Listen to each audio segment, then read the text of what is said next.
Hello and welcome to the Timbo the Wizard Show. I'm Timbo the Wizard, and today we're going to be playing a little bit of Guacamelee 2, a Metroidvania game set in a beautiful and a beautiful world. I've played the first Guacamelee, but I have not played the sequel, so I'm looking forward to diving into that. Darkrai, the wizard is blessing us with his presence. Oh. Thank you so much for being here, Zarkray. Thank you for blessing me with your presence. How are you doing today? Hope you had a great weekend. Give me just 2 shakes of a lamb's tail as I get everything set up and getting to go. Shake, shake. That lamb, he just can't stop shaking his butt. Good lad, though. Doing his best. He's doing his best. Yes. Oh, you're too kind. My presence is just standard. I think you sell yourself short, friend. Okay, so first off, why are you not full screen? Hate this. No, full screen, yes. Lock VSync, yes. Controller, yes. Yes. Doesn't like my troller. Come on, troller, work for me. Oh. Weekend was okay. Managed to get in 2 streams rather than the usual one. Oh, very nice. I didn't know that you streamed. Oh wait, yes I did. I knew that you streamed. You're the incredible Hollow Knight no-hitter. How would I not know that? God. Mondays, man. I swear, Mondays are just like brain rot for me. I'm doing well, other than the Monday brain rot, as I just mentioned. Oh, Mondays. Okay. Oh, come on, troller. Why don't you want to work for me? Come on, brother. And also, it doesn't... Okay, we're gonna hard shut down Guacamelee 2. We're gonna reopen Guacamelee 2. Controller is recommended. Yes, thank you. I'm trying to use the controller. I haven't completed the no-hit yet, but thank you. Well, I mean... I haven't completed the regular story, so... I finished Hades yesterday. By finished Hades, do you mean that... By finished Hades, do you mean that you like? Oh, there we go. Do you mean you got like to? Because I've quote unquote beaten Hades a couple of times, but I haven't gotten like a canonical ending. Got to the credits. I'm trying to think if the credits rolled when I met Persephone the first time or not. I don't think that they did. Oh man. Because I played quite a bit of that game. I played it while it was in early access, and then I went back to it with a fresh save when it came out into full, and I got to Persephone like a couple of times, and now I was like, man, the game's like not over. No, they didn't. Wow. Okay. Man, alrighty then. They roll after a lot of stuff. Okay. Oh, there we go. The sound's working now. Turn off the game show music. There's an epilogue also. Wow. How did I not know any of that? That's wild. Oh, hey, Mirami. There's an epilogue after all that as well. That's crazy. Second, more secret ending. And the whole end game. Oh, my God. I did not know that there was that much content in that. That's crazy. Like, I knew that there was, like, stuff to do after the fact. Like when it gave you like the overheat levels, I was like, this is really cool, and I'm really glad that they decided to do that. But I was also like, I mean, how much more is there? Apparently there's a fuck ton more. Who would have guessed? Let's go ahead and switch to the game capture. Also, before we go ahead and start as well, I do want to give a few shout outs to a couple people that followed me over the weekend. Maka the DM, Never Not DM, and Beep Salt. Thank you guys so much for the follows. I really, really appreciate it.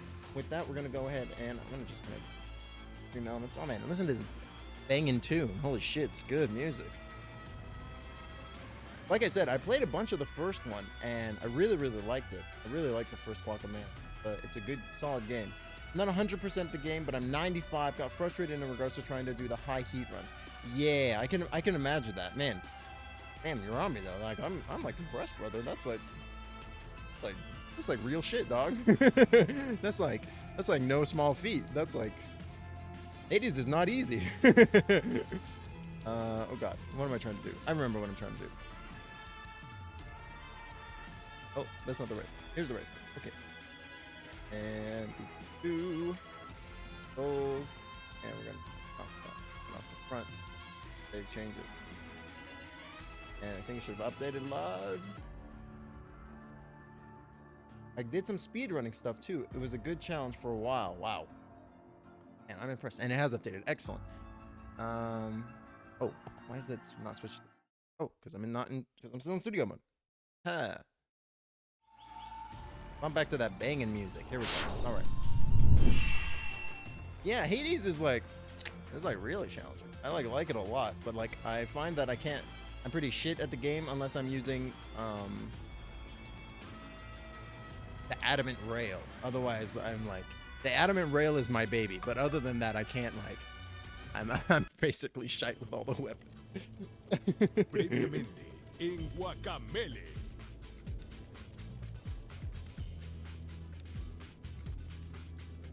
Juan, this way. Kalaka has captured Lupita. The rail is a great weapon. Yeah, you're telling me. I love the rail.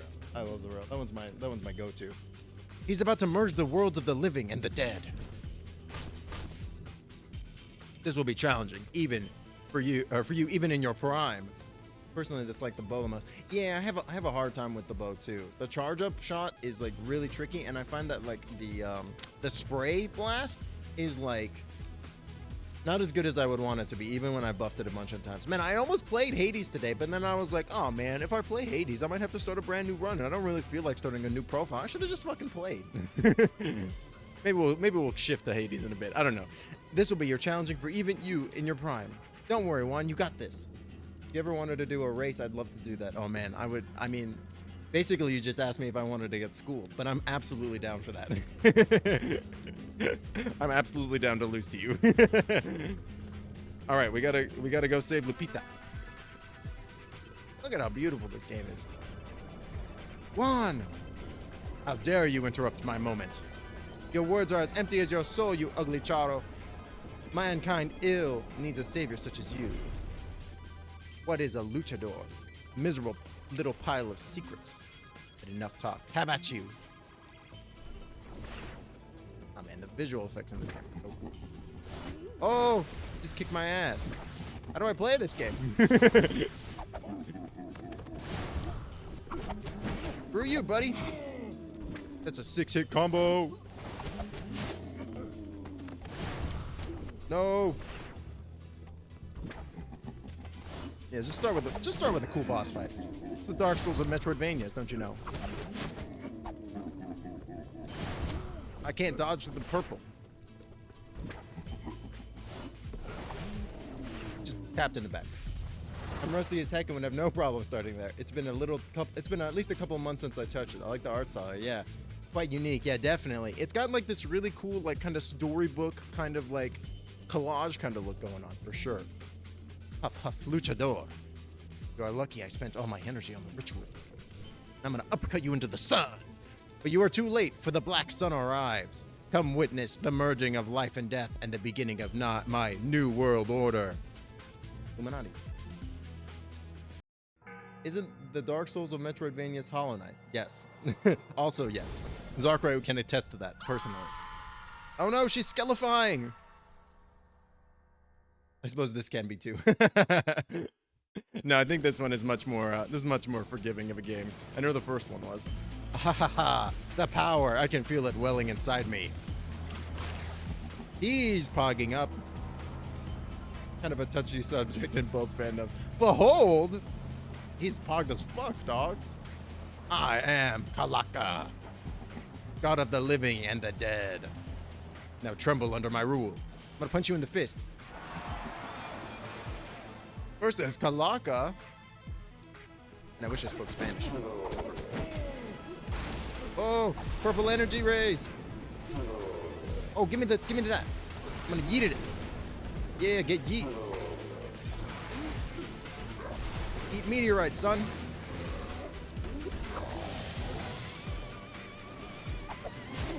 Oh, you're getting schooled now, boy. Eat meteorite, demon. Punch you in the face. Thank you, iframes. Yeah. Cancel. Apocalypse has been canceled. But ultimately, if you want a very short review, yes, it's Metroidvania with heavy use of Soulborne elements. Yeah. Yeah, Hollow Knight leans heavy into the Souls energy, which I actually really like. Both in terms of like narrative and like design aspects. Real cool. Yes. Bring me my woman. I've saved you from horrible, horrible death. I've got an achievement. Cool.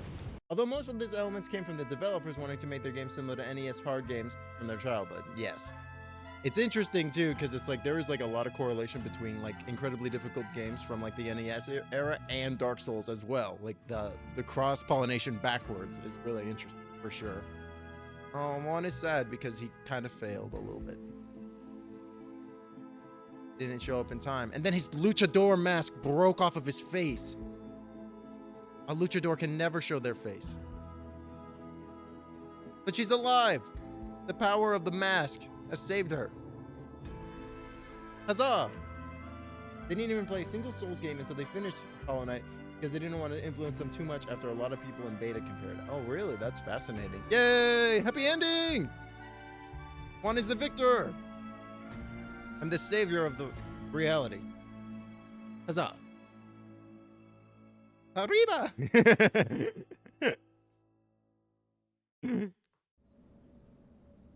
Champion Juan.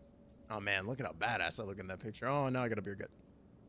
Well, game over. Everyone's fried. Well, that's been Guacamelee 2, everybody. I hope you had a good time. I hope you enjoyed it.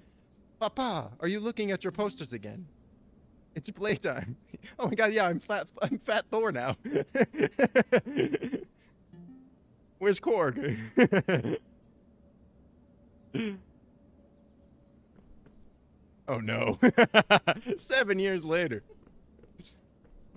Amazing. Hanging out in my fucking man cave, right? Like this is for sure a man cave. This is the manliest man cave I've ever seen. So in the first game, Juan, in addition, oh man, this is nice. Oh, look at that unicorn pooping out rainbows there. That's great.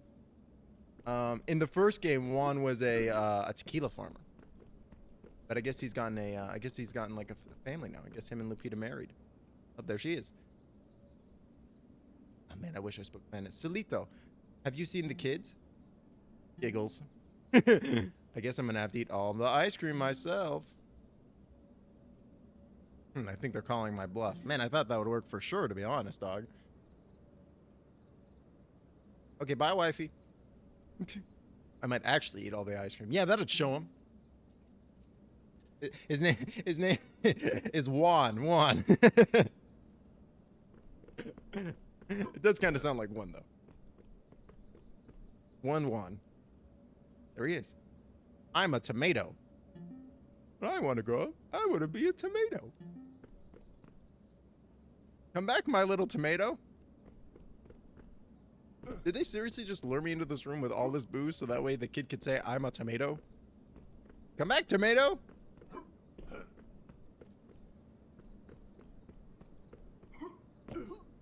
Oh, now they're on the table. Who's hungry for tacos? I mean, me? Can I put my hand up? Fuck. I want a taco. As a Spanish native speaker, I agree. Juan does sound a lot like one.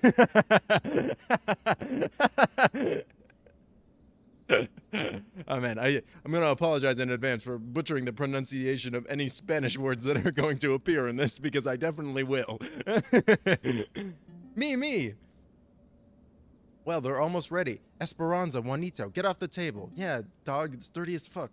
Oh no, we're all out of avocados. No, your father must have eaten them all. Okay, that does sound like me, let's be honest. Don't worry, it's fun. You're forgetting to pronounce the J. Juan, maybe the market is still open. Do you think you could pick some up? I have to finish my dissertation. Oh, hell yeah, girl. You get that college degree. Fuck yeah, brother. Powering win.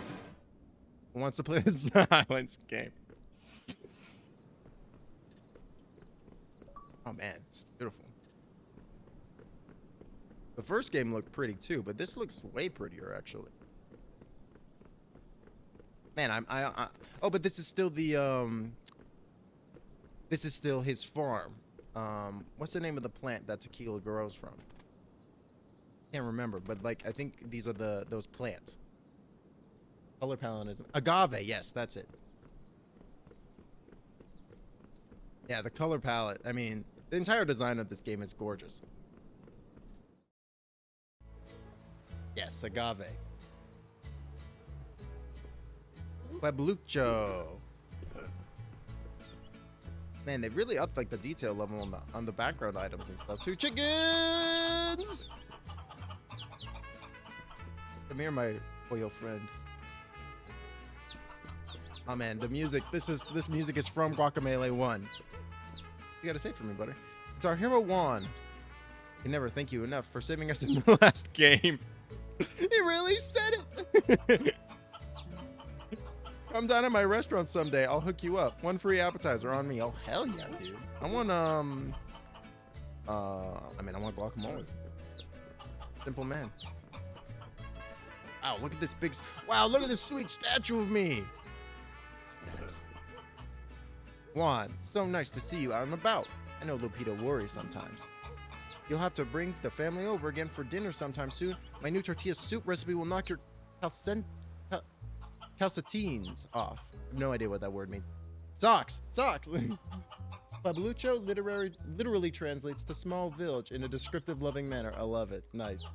Which would explain the room with all the booze as if tequila making a location. Yeah. So Juan is he's a tequila brewer. That's how he was in the first game before he donned the mask. Man, I want some tortilla soup. Tortilla soup to go with the tacos? Hell yeah, brother. Ah, Juan, and the old hero emerges from his slumber. I haven't seen you since the great tortilla scare. How's the familia? I'm not a man of many words. Avocados?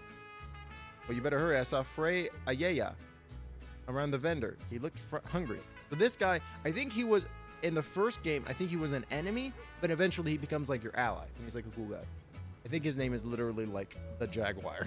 But he's got a really cool weapon too, which I believe is is actually like an ancient Aztec weapon, like that axe with the blades of obsidian in it. It's a real cool one.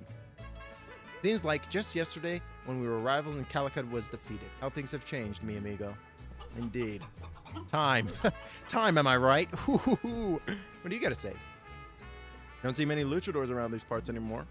I see you're still wearing your belt proudly after all these years, though. Hell yeah, brother. You don't just hang something like that up. Although I have had to add a couple notches to it. This house means so much to me. It was actually built by my great friend Hector. Aw, she just really likes her friend Hector. That's very wholesome. She just thinks that Hector's great and she wants everybody to know it. Got any avocados? Juan, looking for avocados? Frey bought them all today. No. Maybe you should go see him in the church. Come on, brother. I just need like 2. Oh yeah, so this is like the church that they like semi-worship like or deify like luchadors and wrestling a little bit. I really like that. Look at the glass stain paintings. Oh, Juan, you'd like some avocados? I had a full barrel earlier today, but I'm almost out. What did you do with avocados? Tell you what, get rid of the empty barrel for me, and I'll give you some for my private stash of avocados. It's from my private stash. You want these? You want these normal avocados? I'll get you some from my private stash. It's stash. Sorry, I thought it'd be easier. Yeah, what the hell was that barrel? Was industrially reinforced. Here you go. Caramba, what is that? Juan, can you go see what's happening? And avocados, but okay. Those weird black things just appeared. That looks evil. I know. Comes my wife and children, definitely where I want. When danger's happening. Juan, one of those black things is on the town statue too. Not evil Tetris. Esqueletos. I assume that means skeletons. Save us, Juan. By the power of fist, I fight. Still got it. Oh, the goat has emerged from his... The goat just fucking Doctor Strange opens a portal and walks through. Juan! Sorry about the skeletons. I'm so glad I found you, man. Yeah, I gotta give this guy... I gotta give him like a stoner voice now. Quickly, we must travel to the darkest timeline. The Mexiverse is in grave danger. The Mexiverse. I love it. On your left. Yeah, exactly. This guy seriously just freaking falconed my ass. Please, there's no time to explain. There's no time to explain. Jump through this portal. I'll meet you on the other side. Lupita's like, I guess you should go. It sounds like they really need you. Yeah, did you hear them? The Mexiverse. I assume that we live there, so we'll go. We'll be okay. Papa, you broke a skeleton. Bring me back an Alabrije. Alabrije. Oh, that was an enemy in the first game. Juan, be careful. Objective, enter the portal and save the Mexiverse. Oh, you know, it's simple. Just enter the portal and save the Mexiverse. E equals MC squared. You're traveling to a dimension of sound and sight. A dimension of doors. You're now entering the Mexiverse. Oh no, this isn't right at all. This feels about halfway there, like some kind of purgatory. Limbo reference. Yeah, you're super right, actually. It's definitely not the darkest timeline. It's actually just the grayest timeline. It's very gray in here. Shades of gray. Come on, it can't be much farther. Oh, but I want to explore Limbo reference some more. Oh yeah, look, there's even the weird creepy spider up there. Hilarious. Oh, you're right, it is Pueblo Limbo. Man, nice catch. Nice catch, Zarkray. That's good. I didn't even notice that. Oh, I got the spider attack me. What a jerk. Wait, now I'm in Rivera City? That's a reference to River City. That's another game that came out. That's like a beat 'em up. Hilarious. I had hombres. Triple dragon, double dragon. Dudley inclines chin. Rivera City Ransom. Hilarious. Oh man, I forgot that they did so many homages in the first one too. The challenger approaches. El Presidente has been kidnapped by ninjas. Are you bad enough, hombre, to rescue El Presidente? This is the baddest timeline, not the darkest. Sorry, I'm a bit rusty with these portals. All the references, that's great. Is this another reference? It is another reference. I'm feeling good about this next spot jump though. Andale. I know just enough Spanish and I'm just sneaking through. Is there anything more? Nope. Okay. Pueblucho, darkest timeline. Here we go. Oh no, everything's fucked. This is it, the darkest timeline. This way, please. Now this feels like, I mean, I know. Juicy bisonte burritos.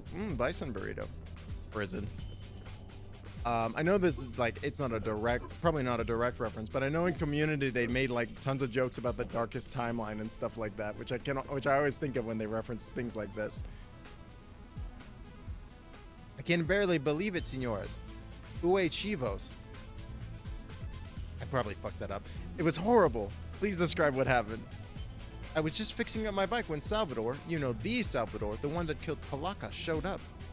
He had a gang of weirdos with him, a magician, a dead dog lady, a talking cactus. Fix your diaper. Wow, that is really a talking cactus. Careful, boss, the top one is not a step. That's true. You gotta be careful when you're going on ladders, because you think that top step is a step, but it's really not. It's very dangerous. Got me here to revise your Spanish. This will be the test. Oh god. Oh god, my hands have already started sweating at the mention of test. The suspense is killing me again. Warlurger. Yeah, I don't have any problem pronouncing that one. What? No, I'm the brains. You're the muscle. Amazing. Silence. I need to prepare my monologue. That's very true. But first... Whoa. Ah, the golden relic. Soon I will reach the Molcayete, and its sacred contents will give me cough. Just some salsa stuck in my throat. I'm still as strong as ever. Okay, interesting. So in this dark timeline, Juan has turned evil and is sick and is trying to get better. Oh, and these are all different. These are all my friend from across the multiverse. Amazing. The golden relic. This could mean trouble. The J is usually pronounced the same as H. Ha ha ha. Okay. I'll try to internalize that. Also, after Salvador took the relic, strange black things began appearing in the sky. And the skeletons are becoming more frequent. No bones about it. And they're all just fixing their diapers, aren't they? Ah, you're back, Chivo24. I didn't see you there. We were just...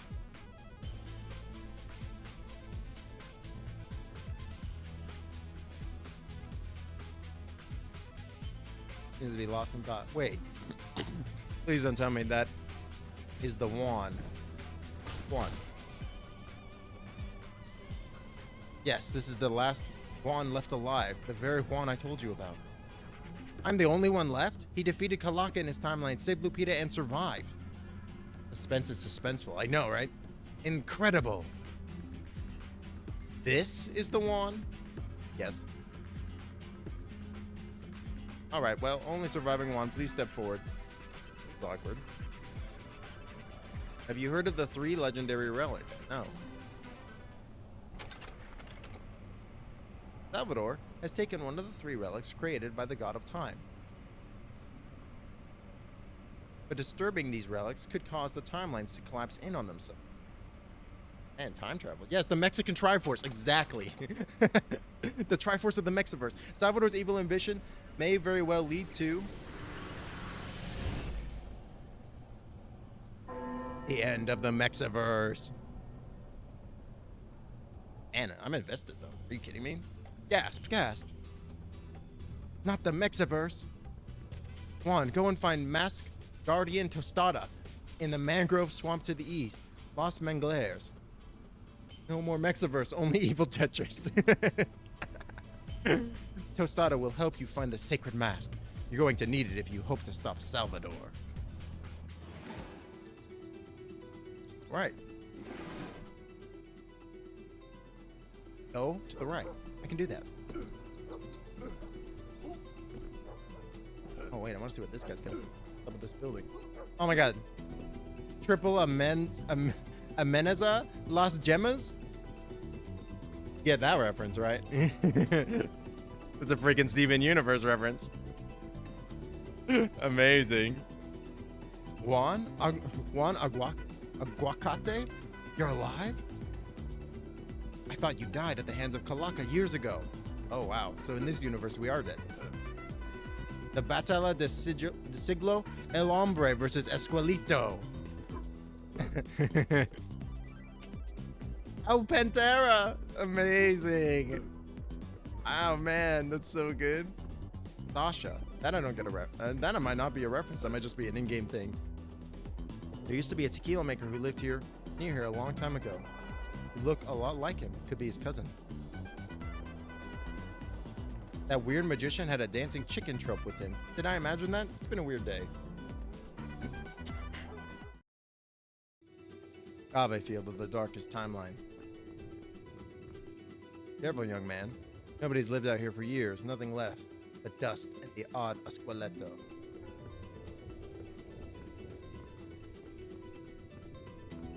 Man, this is so interesting that, like, so we're going back into the house, right? But because we're in this different timeline, the color palette has completely changed. Oh my God, there's my grave and my wife's grave. Oh shit, dude. I can't get in. Casa de Guan. Guess we're going to the caves then. Or it gets very green for some reason. Oh, here it is. Los Manglares. Darkest timeline. Oh man, it's still so pretty. Eat it, skeleton. Yeah, eat goo. Wow, I didn't even need to kill that guy.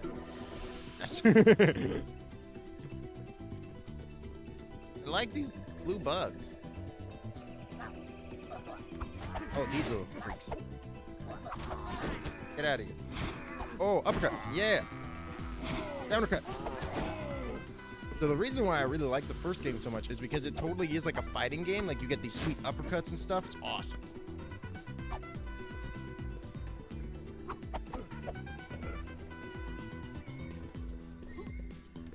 Well, that's a secret right there if I ever saw one.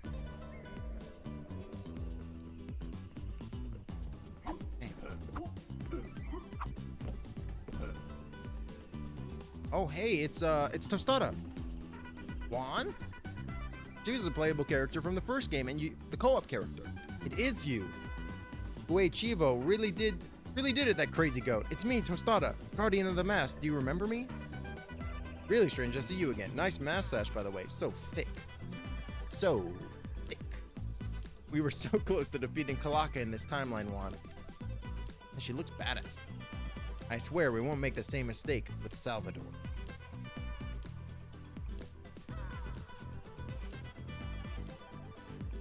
Ah, Stream Deck's not working. Oh wait, here we go. Just hold still and close your eyes. This will only take a second. Did she just punch me? Knocked my ass out with a single blow. He's in there. She just executed Order 66 on my ass. Where the fuck am I now? Wow, I'm in Skeleland. Look at these Skele chickens.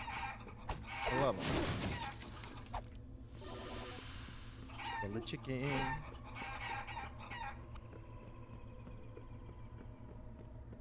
Oh, the mask.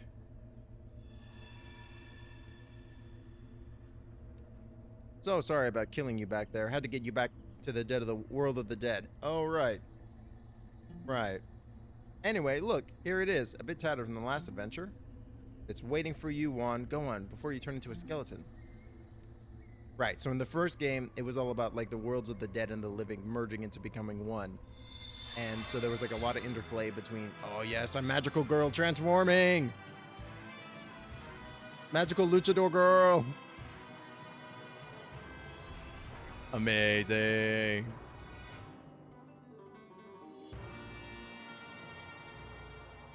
Magical luchador time, exactly. That's the one I remember, although I kind of miss seeing the mustache. Now we just need to get you out back to the world of the living. The council can help with that. They're further east, in Pantaneo, Swamp Town. Let's go, Juan. Around if you need. Oh, and then she fades into magic. Additional player may join now. Hog. We gotta go to the Panateo. It's more to the right still. Well, bubble. Okay, cool. Uh-oh. Why is it thinking I have a co-op character? Uh-oh. That might be a problem.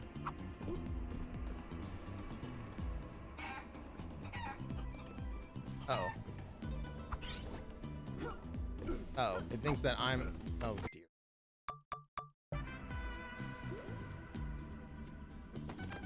Shit, now... Well, now I'm Tostada.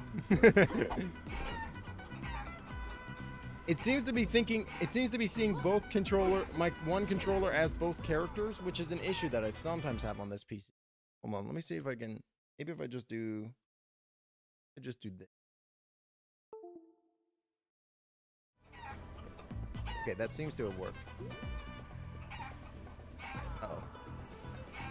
But now it's caused a whole new issue. Hilarious. Okay, hold on. What if we just quit out real quick? Start. The hive mind. Cuphead glitch. Yeah, I get the issue a lot because I have to use a secondary input source. We'll just tap through this real quick. I gotta use a secondary controller thing because I use a PlayStation controller, and a lot of the times it doesn't like that. It likes the Xbox controller, so I have to use an emulator for that. I gotta use an emulator for the controller, and sometimes when it emulates the PlayStation controller as Xbox controller, it views both for some reason. I don't know why it does that though. It's very odd. Like it will it will like double the input for some reason. I don't know. All right, Tostada, I'm just gonna step through dialogue real quick. Do. Go on, murder me already.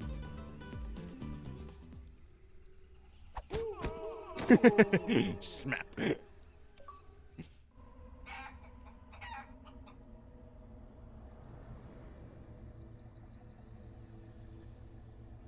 Okay, and dead. All right, and alive.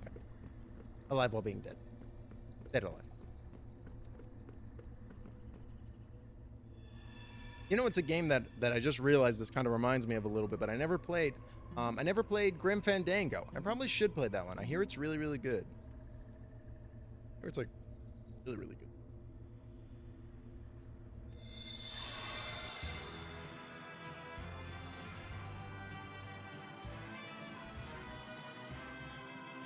I mean, there's nothing wrong with another little bit of magical girl luchador action, am I right? I don't think literally anybody is going to object to that.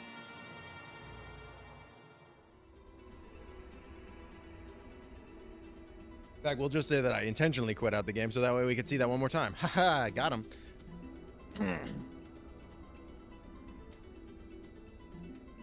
Beautiful. Hey, I can roll now. Og. Chicken.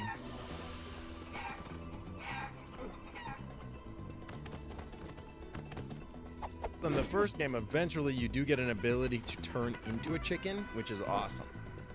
And I think that ability makes a comeback in this one. But I think, oh yeah, so now we're in the land of the dead. Those platforms that were invisible before are tangible now.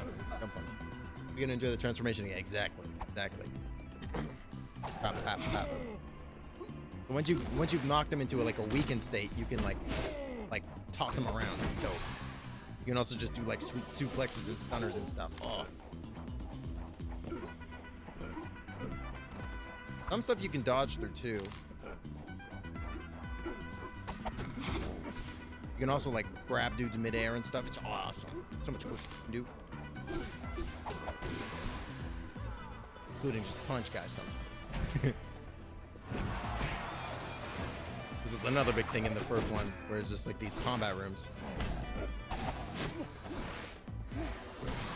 Eat it.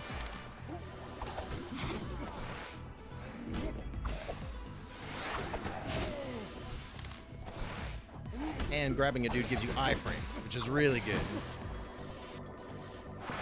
Bam. And then you get a pinata. This game's great. Oh, and then you can change costume. Or I could be Tostada. Oh, you can play as the goat guy? Freaking awesome. Iframes are always good. Always good. That's a bay. I don't know who that is. Costumes are cool. This game has 4-player co-op. I did not realize that. That's dope.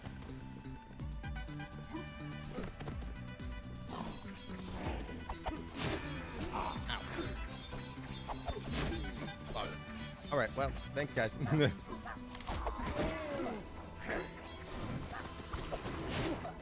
that's right. That's how you do it. Aha! Eat it, friend! Oh! That's what we like to call a strike. Oh, then I missed it. Uppercut.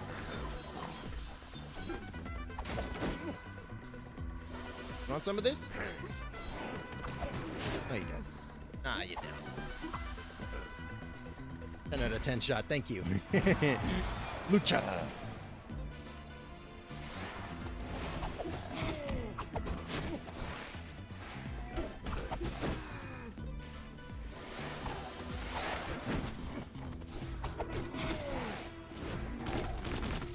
Say hello to your friends for me.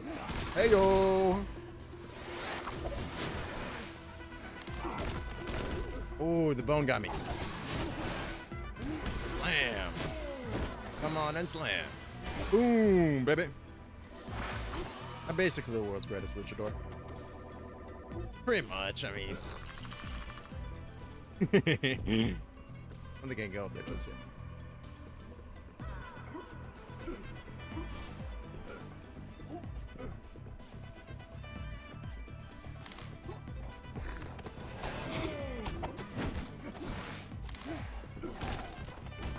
Oh, the double tap into the acid.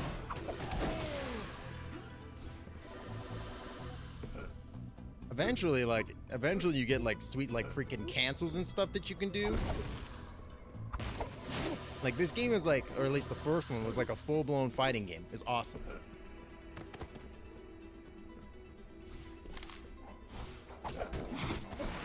Eat spikes.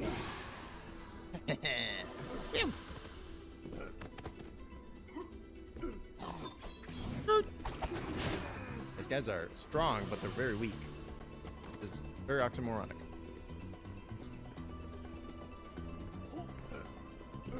Dropping down, boys. Where we dropping, boys? Cool hole. All right, let's go. Bap, bap. Oh, very rude. How do you like it? Oh, didn't see the bone. Oh, yes, I got a heart piece. Love to see it. No. Oh. Yes. And the visuals in this game are so good. Oh, we got a Chozo statue, which is again another just direct reference to Metroid.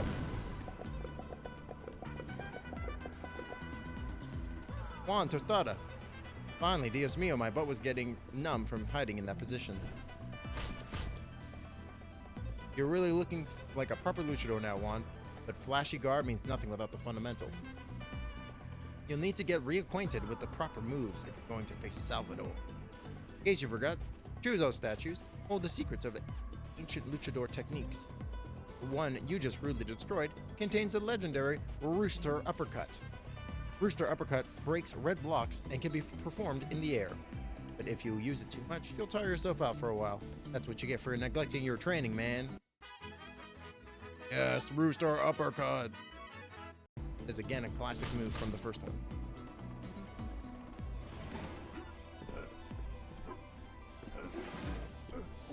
Look at that. Boom, baby. Boom, baby.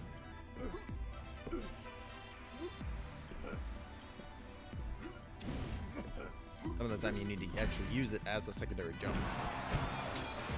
Ready, set, lucha. Eat it. Eat it, Koopa.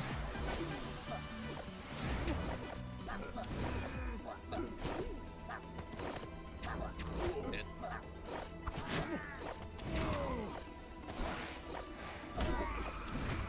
Yes.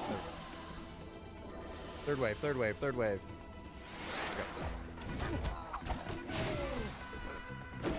Oh shit. Yes. Man, the music is so good too.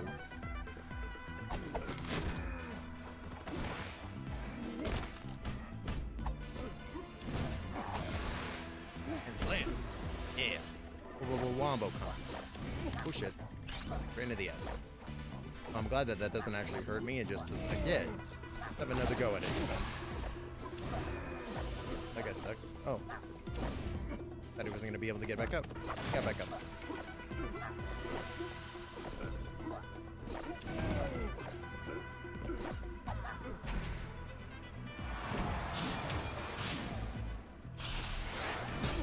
All right, now we're getting to the really flavorful stuff. So certain enemies will have like shields and stuff where they can't be harmed until you do whatever colored attack against them. And man.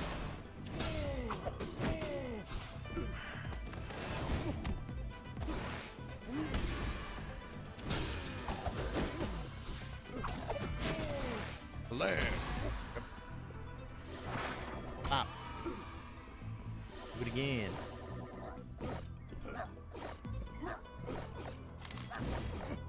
Up.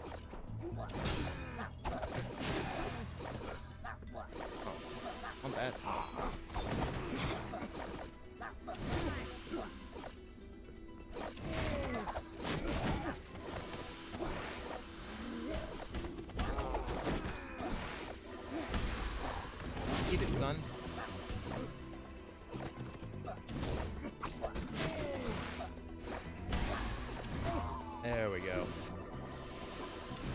Master of Hogs.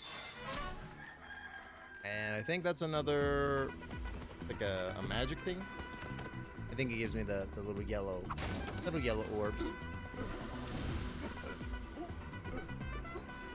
Up. Juice. Up. Ah.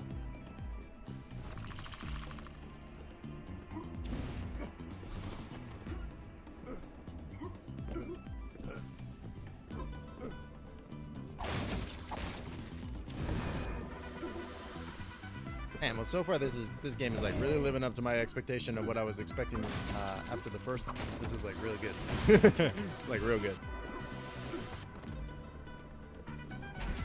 I'm also like, gonna be a little tougher. I'm also really digging this this like story of being like, yeah, now we're in like the Mexiverse, right? And like, oh my God, crazy things are going on. You're the only one to have actually won his fight with Kalaka.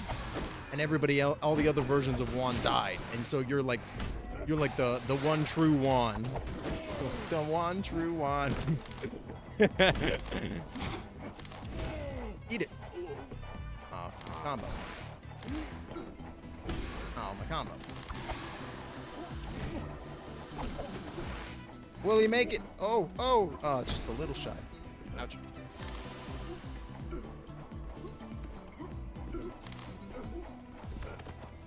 Oh.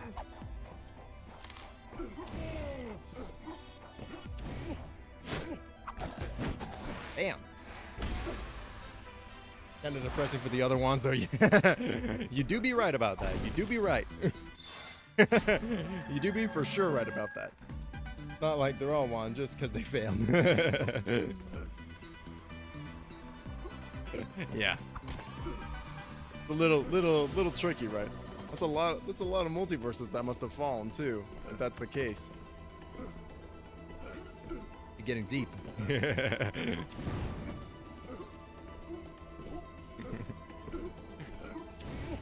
There's this multiverse theory that's called oh man, this is a tough one. I like it. This is another thing that the first game did, where they had these like really difficult challenge rooms that like were crazy hard but really cool. There's like this multiverse theory that's called quantum immortality, and oh shit, no, oh thank God. Basically, the idea is that as long as you're the conscious observer, you can't ever like truly die, like in terms of like because your perception is generating reality more or less. Oh God, stand up. Yes. You can't die. Like it's outside of your perception of. At least this multiverse is finite. Yes, it's a popular thought experiment. Yeah. Because you're the one that's perceiving reality, you can't possibly be the one that dies, because if that happens, then reality ceases to exist, right? So it just never happens, right? Which I kind of almost just feel like was what's happened with this in this game as well. It's just like we're running up against other multiverses where this didn't happen, right? It's the other multiverses that have to exist where he failed. Really interesting. I love multiverse shit.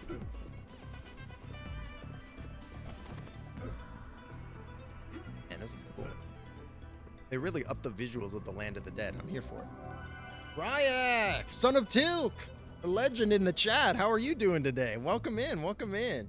Man, oh my God. When you dropped that, you were like, when you dropped that your username was a reference to Tilk's son, I lost my shit in that one night's table. I lost my absolute shit. I was like, oh my God, that makes so mind blown. It was great. Pantaneo, Paris of the Bog. It's pretty. Wow, that's like a huge tree stump that's like tilted over. That's cool. Love that alert. I actually picked it up off of a website. I can't remember what it was. I choose a different sound effect, but I chose the alert off of a website and it just loaded into Stream Elements. It's real easy. I'll see if I can find it. I can't remember what it's called. I'll try to. I know we're in several Discords together. I'll see if I can find it and I'll drop it your way when I do. Hey, Ryak, how are you doing today? Hope you're doing well.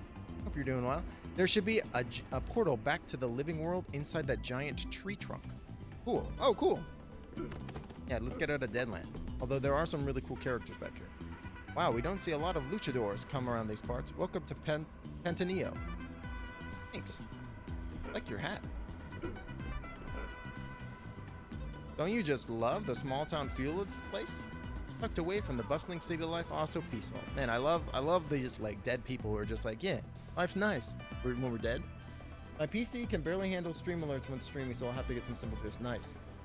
Yeah, sometimes stream alerts can really mess you up.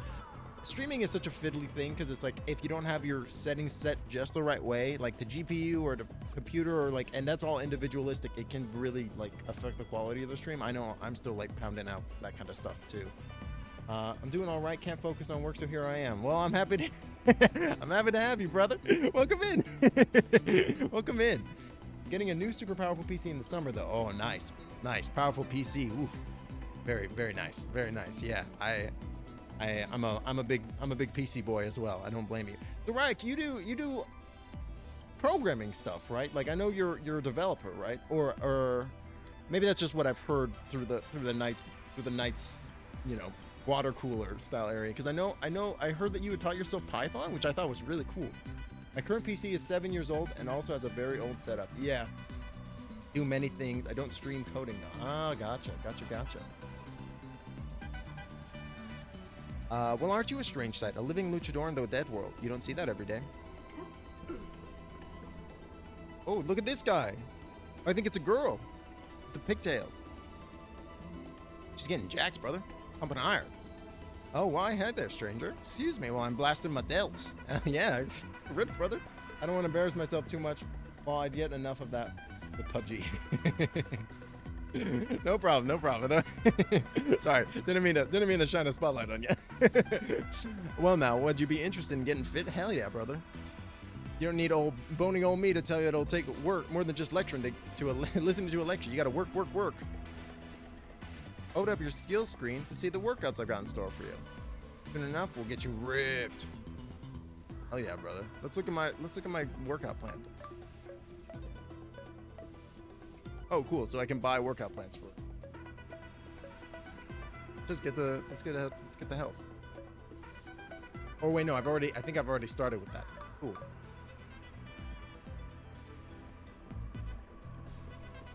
Oh, and I can go in here. Oh my goodness. Oh, hi again. Come in. Looking here for some extracurricular cardio. Well, let's see you do a 4K on this old treadmill. What's that look? You want a reward? Fitness is its own reward. All right. I'll throw some check.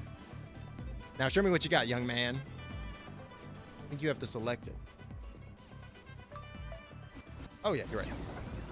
There we go. For some reason, I thought it was pre-purchased. Your form needs work, sweetheart. Well, I know. I'm literally just rolling on this treadmill. There we go. Thanks, Skelefriend. Anything more to say? Nope. Who's this? Huh? A secret magical chicken society rules the Mexiverse from the shadows? What's next? Killer pinatas? Keep your eyes up for the cabal of chickens. Flame Faces Fightatorium, FFF. Press F to pay respect. Man, the music is so fucking good. Man, the visuals in this environment are incredible too. Holy crap. That's a good question, right? Because there should be a dead version of me too, because I lost, right? In this dead verse. Why did the skeleton want a friend? Because he was feeling bonely. I'm so bonely. Poor person. Don't go near the Jade Temple. I hear a gargantuan skeleton lives there. Very scary. Good to know. Hey, it's dead Chozo. Oh, thank goodness, it's so finally nice to see somebody.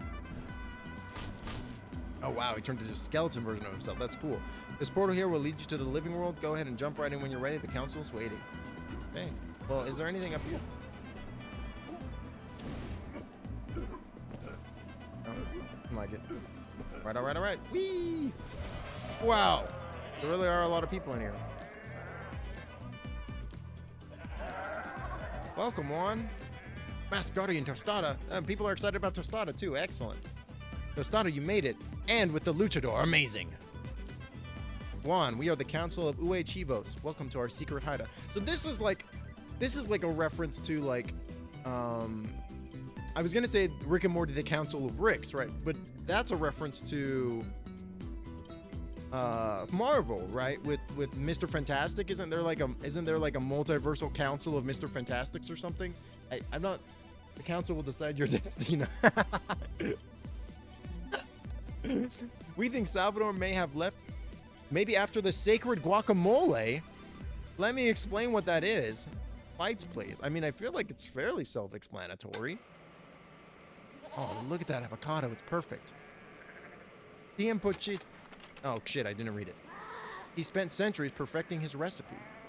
Oh, I see like lime juice or peppers. However, sadness overcame him every time he finished eating a batch. Oh, relatable. He became up with an idea. El Ultramundo. Place where all of time converged. His guacamole in his past, present, and future, he'd never run out. Naturally, he was quite protective of his recipe. They're like, but I want guacamole. That's literally their faces they're making. Mortals were not allowed to taste his sacred guacamole. So he hid the key to Ultramundo inside 3 magic relics. I want sacred guac. And then he went to sleep. Probably because he was fucking full on guac, goddammit. We think that Salvador wants to eat the sacred guacamole because he believes it will give him godly powers and cure his sickness. I mean, if it wasn't going to do that, why would you call it sacred guacamole? But if he gets a hold of all the relics, it will make the voids even worse. The Jade Relic should be inside the Jade Temple. Juan, you need to go there before Salvador does. Okay. Okay, and so now we're in the living world, which looks quite a bit different. Oh, and there's Flameface. I think Flameface was an enemy in the first game too. You again? I remember you. How did you get back here? What? You thought you killed me? Ha, I wish. Not with this curse of mine. I'll be here for eternity, muchacho. Anyways, don't feel sorry for me. I've combined my 2 greatest joys in life, fighting and dingy bars. I just had a crazy thought. How old is the recipe for guac? That's a good question. I feel like it must be, like, for sure they just wanted to anger the gods of time and take his power. That's a good question. How old is guac? I feel like it must be, it's infinity years old. You're right. I mean, it's literally just, like, basically mashed up avocado with other bits in it, right? I feel like that's a pretty straightforward concept. And it's pretty wild to think, like, stuff like that always blows my mind to think, like, yeah, people in the past, like, they drank beer and ate bread and all that stuff too, and like a lot of that stuff is pretty similar to what we eat now. It blows my mind. Like thousands of years, yeah, it's wild. It is wild how stuff like that will just like it just enter into the public consciousness and be like, yeah, and now it's never leaving because it's awesome. We love it. Anyways, don't feel sorry for me. Why don't you meet me inside? You look like a man in search of a drink, something to punch. Bread's so good and it will never die. Exactly, right? And then like I have the opposite thought too, right? Where it's like, it blows my mind when you think about stuff that like that you think should have existed for fucking ever, and then you're like, no, it's like brand new. Like in America, like you associate green grass with like open plains and stuff like that, but grass is actually like from Europe. Green grass was brought over by the Europeans when they colonized America, and it's not actually a native species in America. Yeah, isn't that wild? Grass is not native to America. It's brought by the Europeans. That shit fucking blows my mind. Gotta say, I'm a little disappointed. Isn't that crazy? It's because it's just like you expect that stuff. Another one that blows my mind is like in like millions and millions of years ago, like when the Earth was just creating stuff, trees predate like everything. They no problems, Ark. Catch you later. Enjoy your dinner.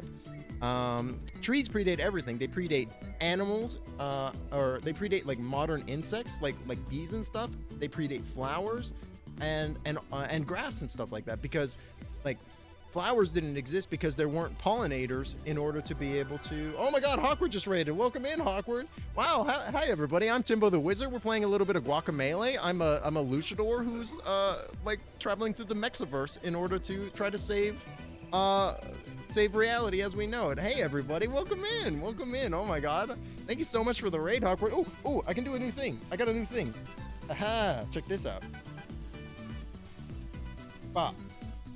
Yes, it works. Amazing. I've got an automated shout out button. I love it. Welcome in, everybody. Thank you so much for the raid. I'm Timbo the Wizard. I'm a variety streamer. I'll do all kinds of stuff. I also do world building on stream, which is a lot of fun. Here's like a little bit of gist about that. How was your stream, Hawkward? I know, man. Oh, hey Mel and Ray. Hey Ray. Oh my God, everybody's here. How's everybody doing? Oh my God. Thank you so much for the raid, Hawkward. I super appreciate it. But yeah, hope everybody's doing well. I'm a little flustered now. But thank you so much. Hey, DJ Nerd, how are you doing today? Oh man, Hawk Raid. Hey, Laws, I saw you in Hawkward's chat too. How are you doing? Oh my God, so many cool people here hanging out. I super appreciate it. Stream was good. Thank you so much for popping in, and it's always a pleasure to see. Oh, that's so nice. I was happy to show up. Yeah, I was like, man, I gotta, like. It's been a minute since Hawkward streamed, and I'm like, I want to go and see how's it going. I want to check in, and like, oh no, Hawkward, you're too kind, yeah. And then it was your stream anniversary too, and I was like, oh my God, this is what a happenstance, what a happy series of events. Isn't this a scenic place for our reunion, Juan? My interior decorator was really on fire. Anyway, get in here, Poncho. Hey, Poncho, why don't we start with something simple? Show me how you punch this guy. Okay. I guess you could call that a punch.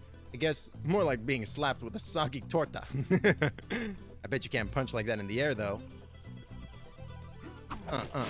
Yeah. Oh my God, and Hawkward just subscribed. No freaking way. Thank you so much, Hawkward. I super appreciate it. Oh my goodness. Thank you so much. Welcome in. Welcome in. I appreciate it. I'm still working on getting emotes and stuff made. It's on the list. I had this one person that I was gonna get emotes made from, and then their commission's closed, and I was like, no. Mel and I want to get you to that goal. Oh, I super appreciate it. Yeah, I'm still thinking about what I want to do for when I get to that goal. I'm thinking maybe some kind of one-shot on my channel. Oh my God, and Mel just subscribed. Thank you so much, Mel. I super appreciate it. Oh man, thank you so much. I can link you to the person who made my emotes. If you like She's Lovely and Talented, yes, please do. Because I really like that one person's emotes, but I don't know when they're going to be opening up commissions, and I don't really want to wait. Thank you so much for the sub, though. I really appreciate it. Thank you. Okay, now we're going to launch, then we're going to fall into the air, then we're going to smack. Classic. You getting tired? Probably too tired to add a super move on up there. Oh, don't even fret, girl. Bam. Gotcha. That wasn't terrible, but now you got to try it in reverse. Bam, bam, bam. Uppercut. Oh, gotta be fast. Bam, bam, bam. Uppercut. Gotta be real fast. Oh, it didn't count it. Lol. Come on. Stand up straight. Okay. There we go. Real fast. Oh, thank you. You're too kind, Ray. Oh, geez, we get it. You're a real fancy pants luchador. Just finish him off already. Oh, goodness. Okay. So it wants me to launch, follow, hit, launch again, follow. Okay, I can do that. Up. Bam, bam, bam. Yeah, he's it. I'm too disgusted to teach you anything else right now. Find me again when you get stronger. You got it, Flame Face. Later. Wow, just a second. I just remembered you might have the moves, but here's one thing you'll never have. My mastery over the hit streak meter. Okay? I just keep whacking stuff without stopping or getting hit, and it starts adding up. I can get a 49 hit combo. I thought for sure he was going to say 69 hit combo. Oh, I can just stand there and punch. I don't even need to look at the screen. Easy. Okay, now if you get hit, oh, Poncho. You cannot attack someone in a conversation. That is against the law. Now get out of my flaming face. Oh, he just got bamfed. I think I got something for that. Nope, I don't. I'll just do that. Anyways, if you do ever get hit like that, your hit meter, streak meter will reset. Now try and break my record of 49 hits. You'll see it's impossible.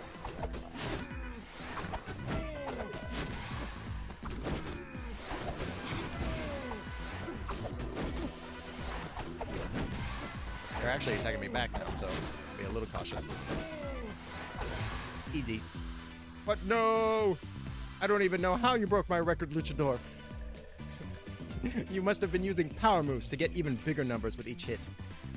Cheater. Get out of here. You don't even look at the benefits you can... I don't even look at the benefits you can get on my skill tree. I'm gonna do that right now. You can't stop me, plain face.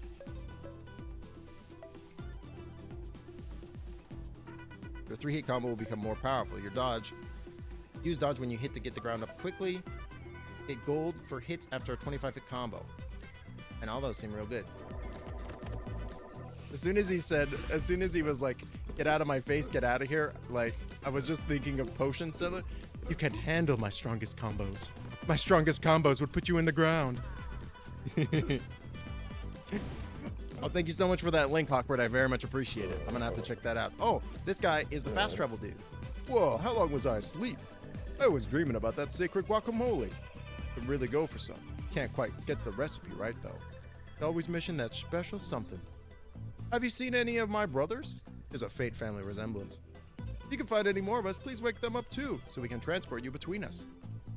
Maybe ask them about the secret ingredient while you're at it. Okay. Yeah, so thank you very much for that, Hawkward. I appreciate it. Oh God! Get out of here, you weird fire skull thing. So to everybody who's just come in, we are playing as Juan, an individual who, despite canceling the apocalypse in his own timeline, he has been dragged into a multiverse-style setting, or Mexiverse as it's called in this, where an entity from the darkest timeline is beginning to break down the walls of reality a little bit, and so we're trying to basically stop him and get and prevent him from ruining the Mexiverse. Now, the goal of the guy that's ruining the Mexiverse, he wants to break into a sacred temple of time and steal the sacred guacamole that has been made there. A guacamole so magical and sacred that it transcends space and time and exists in all versions of reality. So it's pretty cool. It's pretty cool. This ain't your Chevy's guacamole. Although I do really like their guacamole. I mean, you could have just I don't even think it needs even to be necessarily special guacamole. I think you could just say sacred guacamole and it would just apply to most guacs. Guac's real good. Really. I'm a big guac guy. And they mentioned tortilla soup earlier too. Oof. Lucha.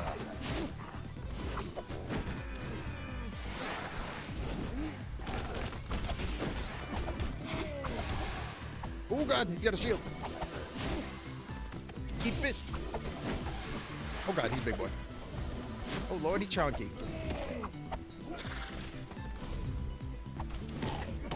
This pinata face is the evil.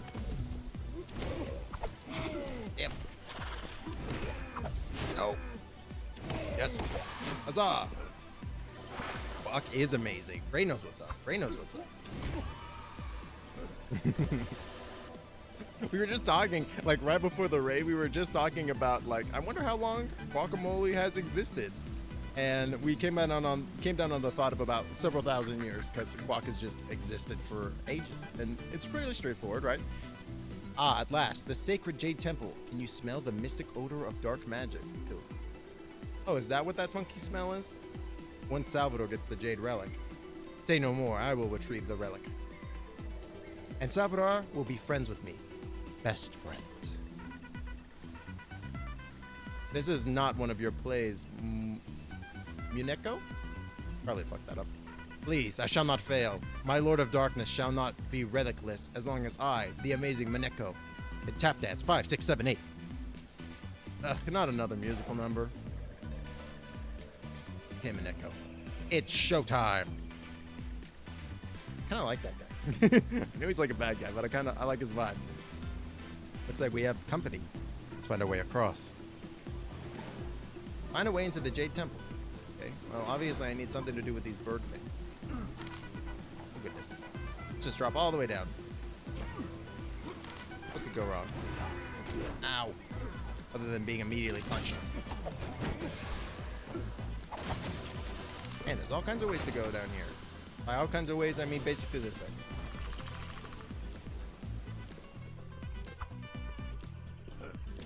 That tiny little chicken door right there. Very cool chicken door. Oh wait, you're gonna drop down here. Aha. Lucha. Pop, pop, pop. Now do it again. Rick. Come here, you little so-and-so. Go back to Mario.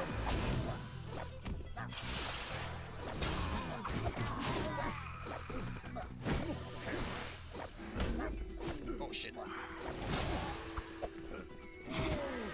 Huzzah. Pop. Dead. Alright. Ooh, another Chozo statue.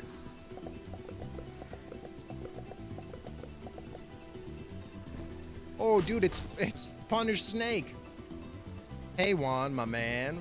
Isn't this place radical? Probably had no idea. But I'm Ue Chava from the Groovy timeline. The Ue Chava from your timeline was like, busy, so we asked us other Chavos to help you out. Did something about a statue? Magic powder? Oh wait, power! That makes way more sense. Eagle, something or other for you to leap, like a frog or... Oh, I got it. Soar like an eagle. Cool. Eagle boost. I love eagle. Yeah, man. Eagles are pretty cool. Anyway, Juan. Now maybe we'll be able to jump high enough to reach the Jade Temple entrance. Cool. How does that work? Eagle boost. Look at him flying. Controversial, but avocado can get in the bin. Gross. Wow. Controversial. I'm sorry, but in this chat we stan avocado. No, I'm just kidding. Guacamole is debated sometime or debuted sometime in the 4th century, according to. You know, I think you're, Loads. I think you're totally right. I think guacamole is a surprisingly controversial thing, because like I feel like there is like a certain aspect of it that it's like if you don't like the texture of it, which I can totally understand because it is kind of very buttery and what's the term that I'm looking for? Like it's got a heavy umami like palate, right? Like heavy umami. I don't actually blame you at all. Like some people really don't like tomatoes, and I personally love tomatoes, but I can also totally understand that because tomatoes and like they have a very umami like palate, right? Word, yes. Okay, so before we head on off that direction, I want to see what's over here. I got a little recto to do. Hey Zarkray, welcome back. What did you have for dinner, if you don't mind me asking? It seems to be, oh goodness. Well, I can't go this way. Since it seems to be highly topical since we're talking about food. One of my partners hates mushrooms, and I love mushrooms. Yeah, I'm on kind of both sides of that, because sometimes I really like mushrooms, and sometimes I really don't. Mushroom on fresh pizza can be really good, but I find that if you don't, like, if the mushroom sits on the pizza for too long, it just like totally basically capitulate and get really gross and just slimy. But like fresh mushroom are real good. Mushrooms are good in other things too. Like I'm down for like a nice mushroom like risotto. Ooh, sounds good. Does it have? So for me, it's a texture thing. But I had a weird motor skills issue as a kid that fucked that up. And Avo is one of those things that carries over. Oh, that's fascinating, actually. That's really interesting. So it doesn't have a translation. It is longaniza sandwich, which is very good. Ooh. I have no idea what that is. I'm just going to Google that. Yeah, now we have Ori mechanics, right? That's another game. Oh, man, that's another game, another Metroidvania that I have not played. But you're super right. That is like an Ori mechanic. I've seen a little bit of gameplay on. Sweet sausage. Oh, that sounds hella good. So it's a little bit like a little pork slider almost. Man, it looks good, brother. That looks good. Also, if you love umami, dry out tomato skins in the microwave, grind into powder. Tomato powder is it. Ooh. It's like a sausage, but not quite. Oh, that sounds good. Man, tomato powder.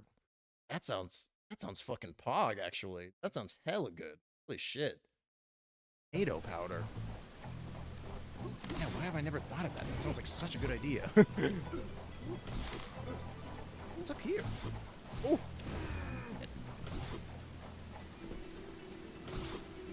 Yes. Give me that heart container. Yes. Circulita. Or circulito.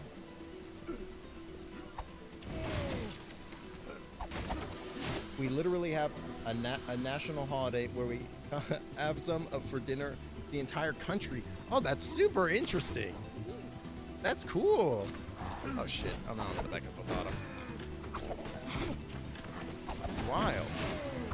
I really like that kind of stuff though in like national holidays of being like, yeah, we're just really like into a food, and because we all love this food, we're just gonna make it into like a national holiday, and everybody's like, oh my god, yes, please give me an excuse to eat this.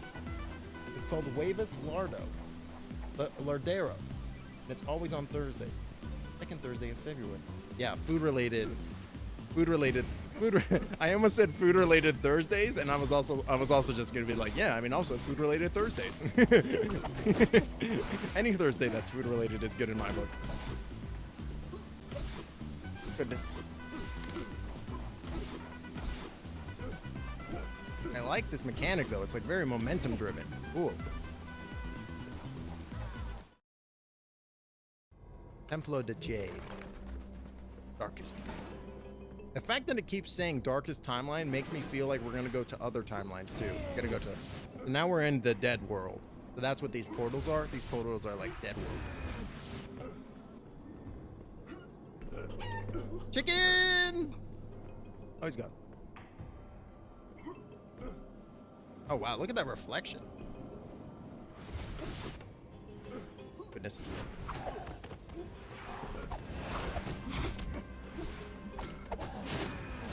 Eat it.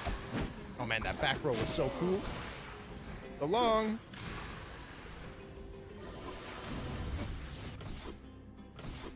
Oh no!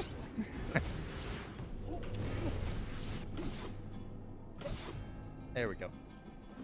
Darkest timeline. So this is some classic Guacamelee shit right here. So now we've got a dude that's in the living world, right? That's alive. And so we got to switch back and forth between the two versions of reality.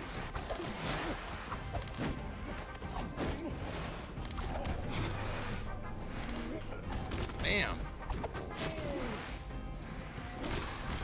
Boom, baby. Bap, bap, bap. Awesome. And give me that sweet, sweet pinata. Up.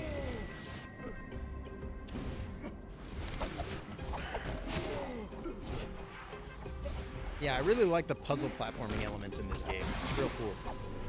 This one and the first one had some really cool, really challenging puzzle platforming.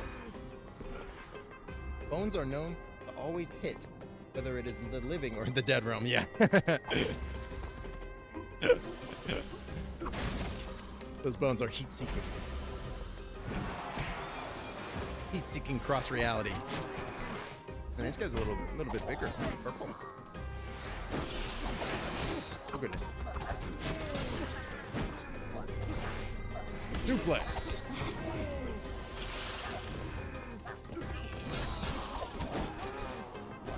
Kick. Yes. And hog.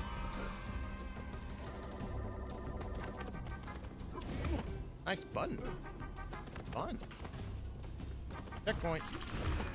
That means it's probably about to get real difficult.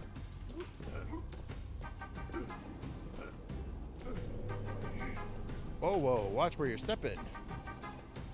Yeah, I'm talking to you down here. Oh, it's a friendly big skull. And I thought I had a thick skull. Seriously though, watch your step. A bunch of chickens just came through here. And apparently they missed the restroom on the way in. Oh, poor guy. He just got pooped on. Oh, and they had a magician with them. I've never trusted those guys.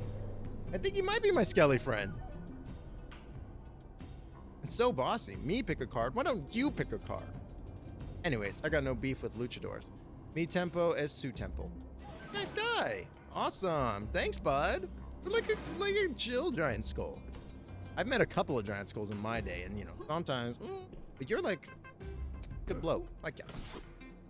Sometimes they want to eat me. Sometimes they want to crush me. But you're just like a chatty fellow. All right, I'm digging that. Digging that. Ball. All right, excellent. Give me just 2 shakes of a lamb's tail, chat. I'm just gonna use the bathroom real quick, and then I'll leave the game going so you can enjoy this excellent music.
Hello? Okay. Man, my stream deck is lagging out a little bit. I don't know what's going on. But I'm back. All right, just hydrating briefly, and now let's dive back in. So it definitely seems like I need to go this way. Oop. Zooped. If I knew company were coming, I might have cleaned up some of this goo. Just ignore the mess. I'll give you a hand. Oh, thanks, Skellafriend. Wow! Get it? Give you a hand? Pretty good, right? I return, yes. Oh, great. I meant to say, I tuned in to DJ Nerd's Monster Prom stream. I was just kind of lurking a little bit here and there, but I really liked the narration that you were doing for it. Like, I felt like the way that you were doing it was like really funny, and like it was good. I really liked that. Everybody really nailed that stream, but your narration was cracking me up. Oh, and now we're gonna fight on that. Oh god. Oh goodness. It's fast, but I'm faster. Ah. Ah. I just felt like I was like the way that the narrator's face is, I was just kind of like this faceless dude. I was like the way it's like pictured, and then the narration that you were doing was like, it just felt like pitch perfect to me. Like it was real good. Yeah, man, silly voices are where it's at. What the fuck's this? Oh, this is transporting. Oh wow, that looks so good. So this is like, the purple section is the dead world, and the green section is the living world. That's neat. Goodness.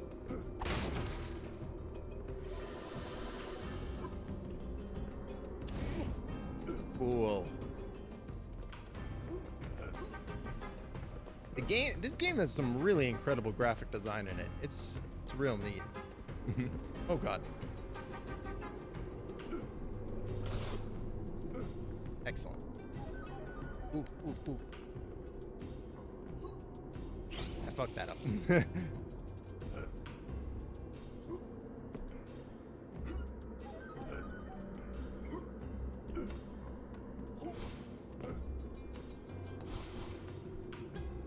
Be looking around, gotta work on some stuff. Enjoy the game. Thanks so much, Zarkray. I appreciate the lurk. Absolutely.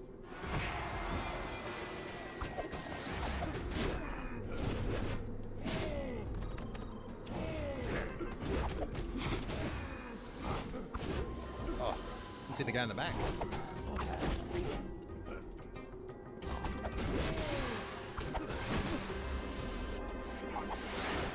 I feel like whenever I'm like watching other people's streams, I always do such a bad job of announcing that I'm gonna be lurking. I'll just be like, I'll show up and then I'll be like, hey, what's going on? And then I'll hang out for a little bit, and then something will happen or something will come up, and I'll be like, oh, I gotta do something real quick, and then I'll just like go away, but I'll keep the stream on in the background, and I'll just forget to say that I'm lurking. I know people don't mind because it's not like a big deal or anything about it. I just feel bad because like I don't know. I feel like this, and I know this is like not what people are thinking. It's definitely just like me thinking this for some reason, but it's like I don't want people to think that I'm just like showing up and saying hi and then leaving or whatever. Because I am hanging out. It's just like I get like very easily distracted while I feel seen. Yeah, I feel like it's probably not just me too that's like that feels that way. It's just like, yeah, sometimes things happen and you are hanging out, but like you got to go take care of something or whatever, and it's like, and then you come back or whatever, but it's like, I also definitely realize that this is like 100% like just like like not how I'm probably coming across to people. It's just totally my brain being like, but are you really supporting them? It's just like, I mean, yeah. It's just about, are you? It's like, yes, I am, brain. Shut up, brain. Brain. Who told you to think? No one asked you to think, brain. Oh god, they're just gonna start dropping on me, aren't they? Coming out of the wall sphincters.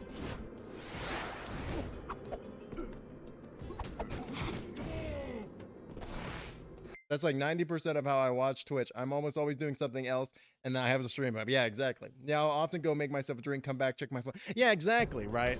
Like, see, I knew that even just talking about it would make me feel better about it, because it's just like, yeah, I don't think that I'm like alone in any regard in that context, right? Of being like, something's on, and then I'm doing something in the background as well, and occasionally interacting with chat, but like, sometimes something happens or what have you, or you get distracted, it's like, hey, it's like, I feel like it's a very relatable thing, but then also brain go brr, and it's just like, you feel self-conscious about something even though it makes no sense for you to feel self-conscious about it. That's like my whole life. It's just like my whole life. Bash. All right, let's see. Do we got enough for a skill? Almost.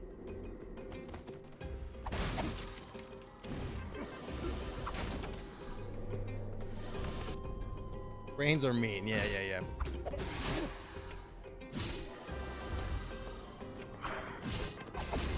Yeah, like I got this new friend whose name is Werewolf BF, who's like a really cool person. They're like a really, like, that person is really neat. I really like the way that their brain works, and like they posted this somebody was asking for feedback on a subclass design that somebody did, and they posted some really interesting and in-depth feedback that I had never even thought of, and I was like, man, that's some really clever and inceptive like reasoning that this person is like debuting. And then they tweeted like, oh, I feel like I'm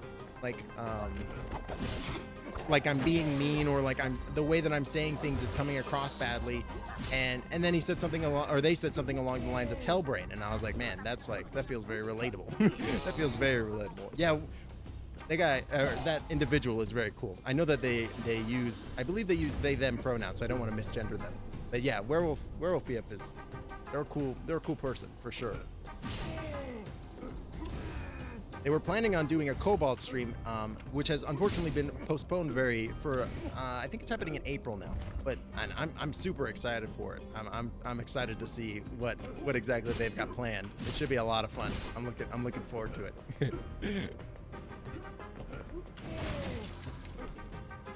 I feel like that's like very true of the nights in general though, like just hanging out like with everybody and being like hearing just people talk about stuff, and like even just seeing their idle chat in the Discord, I'm like, man, y'all are so like accomplished and like intelligent people, and like, man. Oh, thanks, Ray. That's very sweet.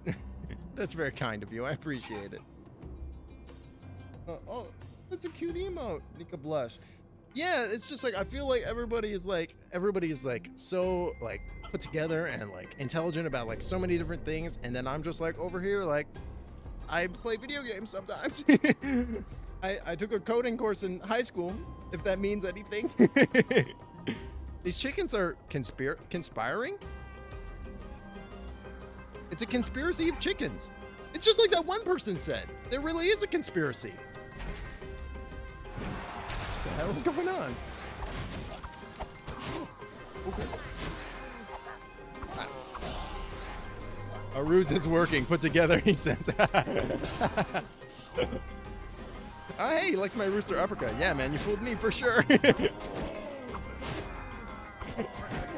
And it's also, you know, it's also very gratifying to like basically anytime that any knights are in here, and I say, oh my god, that guy just came into like 15 dudes, gross. He divided, nasty. Sexual reproduction. That was wild. Anytime any of the knights come into chat, and I'm like, you got like, I feel like everybody is so like well put together and like professional and like intelligent and like really doing really interesting stuff in like their chosen fields and stuff. Everyone is always like, oh my god, I can't believe we fooled him. I can't believe we've tricked him into thinking that we're smart people. And it's like, man, are you kidding me? Like some of the stuff that you guys are talking about is like, it's so interesting and intelligent, and I'm like, I feel like not like an outsider, but like my own personal accomplishments are like not even paramount, right? Good job, girls. We'll keep them busy with those skeletons. Especially the big one with the underdeveloped funny bone. But where is the jade relic? It has to be somewhere. Yuck. I know the relic doesn't have legs, Gertrude. I really don't appreciate your sarcasm right now. Tick 5, okay? At least he gives his chickens breaks.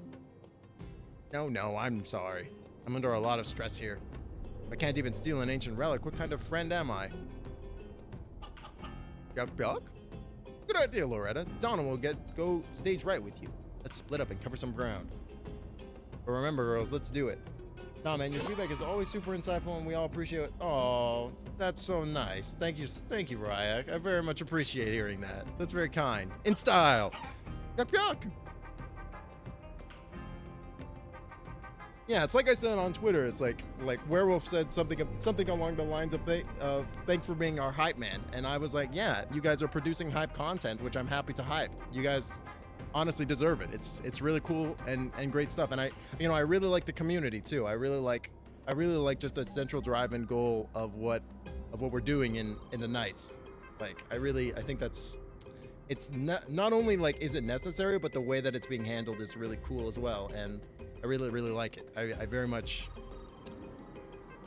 It's cool. It's awesome. I probably should get a Knights of the Bantam Discord button to put in my chat. I'll probably work on that after the stream. 5, 6, 7, 8.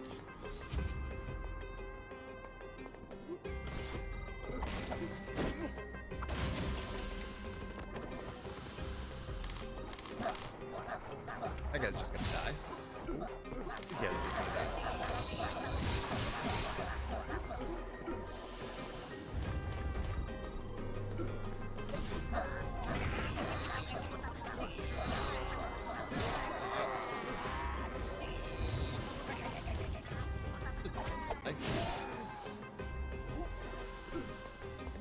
Come on.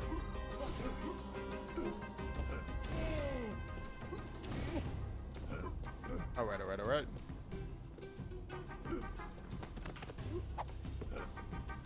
Hey, another Chozo statue. Power in a statue. Oh god, why is it going so fast?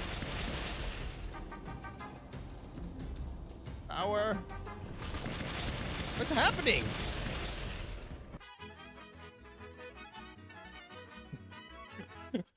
Why did it just omega speed through that?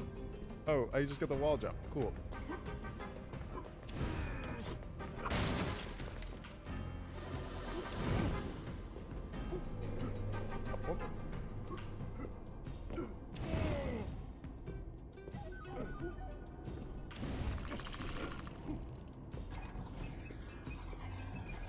I mean, honestly though, I'm Purple and white attacks cannot be dodged. Okay.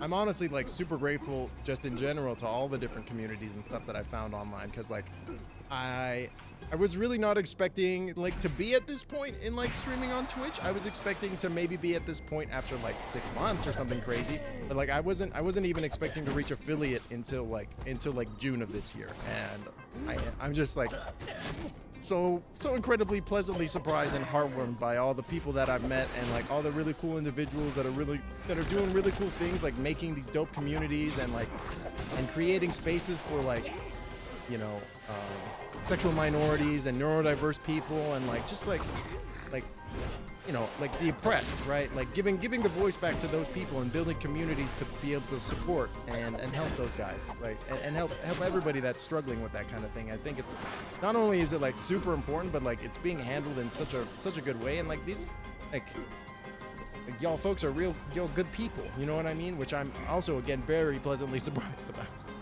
Again, it's just like there's a lot of shitty people on the internet, and I feel like I found the good people. A joint effort, nothing. All right, back to the drawing board. True, yeah, right? It's just like, I feel like I've kind of lucked out a little bit. I feel pretty lucky. Oh man, my partner is making something and it smells so good. Oh, you know what it is? I think they're eating Mexican. Well. Oh, it's Indian? Never mind.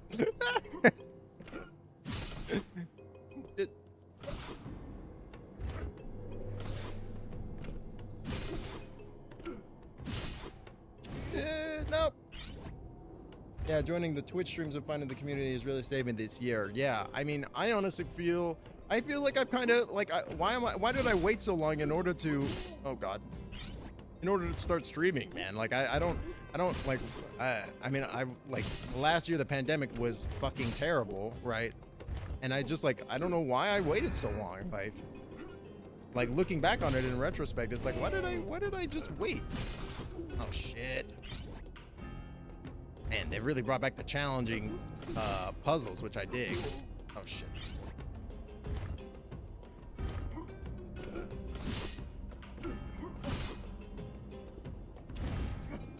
Fuck. I had it. Why did I do that?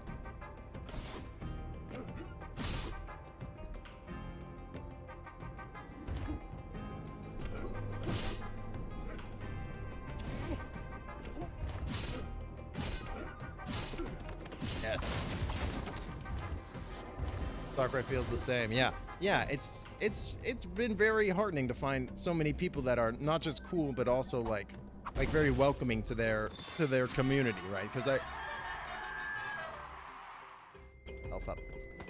Because I could sometimes with online communities, it feels like everybody is such a close mesh knit group that it's like any additional people joining in or even anything along those lines or like that, it feels kind of like, because there's already this established social dynamic, you might be treading on people's toes, which my social anxiety would not like allow, basically. I just like, I don't want to be in a space where like, A, I'm not welcome, but also B, like I'm messing with other people's flow too. You know what I mean? Like it feels almost more uncomfortable than not being welcome, because it's like, yeah, you're welcome, but like you're kind of ruining the currently established dynamic. And some people are really not cool about that kind of stuff. Some people are really don't like it when established social dynamics get mixed up or what have you, which I can understand, right? Like it's change, and change is and can be quite scary, but like that's part of the reason why I'm so pleasantly surprised, because everybody that like I've met in all the communities that I've started taking part in have just been so nice and so welcoming and so relaxed and chill. It's just like very, very pleasant and very nice and kind of unexpected, I guess, because I try to like think of myself as a what's the word, oh my god, somebody did something. Simmershi! Oh my god, Simmershi! Welcome in. Thank you so much for the raid. I'm Timbo the Wizard. We're playing a little bit of Guacamelee, a beautiful handcrafted, well, it might not be handcrafted, but it's a beautiful game set in the Mexiverse, where we play as Juan, a luchador who is attempting to basically save all of reality. Welcome in, Simmershi. Thank you so much for the raid. I super appreciate it. I need to get like a welcome Raiders button, but I do have it. I do have another new button. Oop. Oh, don't do that. I really gotta organize my stream deck a bit better.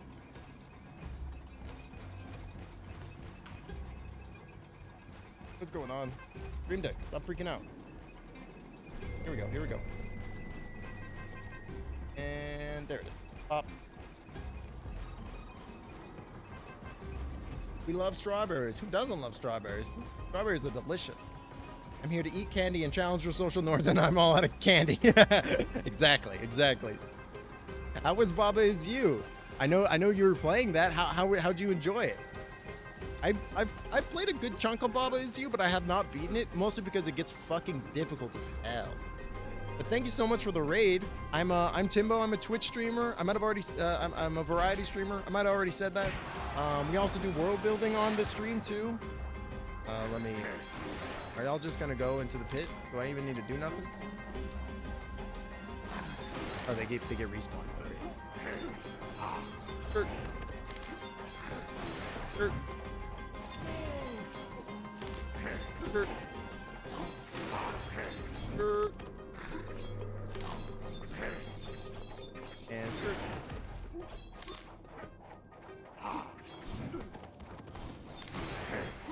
Oh no. Stand up one. Yes. Combination of the bone plus the spawning. Yes, yes, yes. Goodbye. Uh-oh. He's going down the loop. I kind of want to watch him go down the loop, to be honest.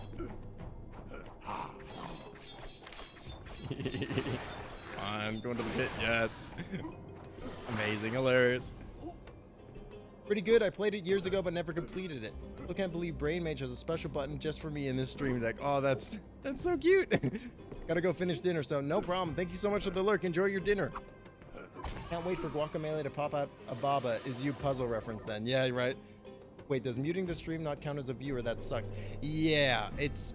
So that's one of those things that I was pretty surprised to learn about as well, that if you mute the stream, it doesn't count as a full viewer. It might count as like a partial viewer. Same with raids. Raids is another weird thing. Yeah, if you mute the tab, then you should be, as long as the stream itself isn't muted, you should be fine. But yeah, I remember I was pretty surprised to hear about that, to find out about that too, that it's like, yeah, no, if the window is muted, then it's doesn't count. I never really thought about that. I guess it kind of makes sense, but it's kind of stupid too, because most Twitch streams start muted. Like, so if you show up to somebody's stream, it's gonna start out if it's muted anyway. Kind of silly. But my lurking is being counted. Yeah, happy to.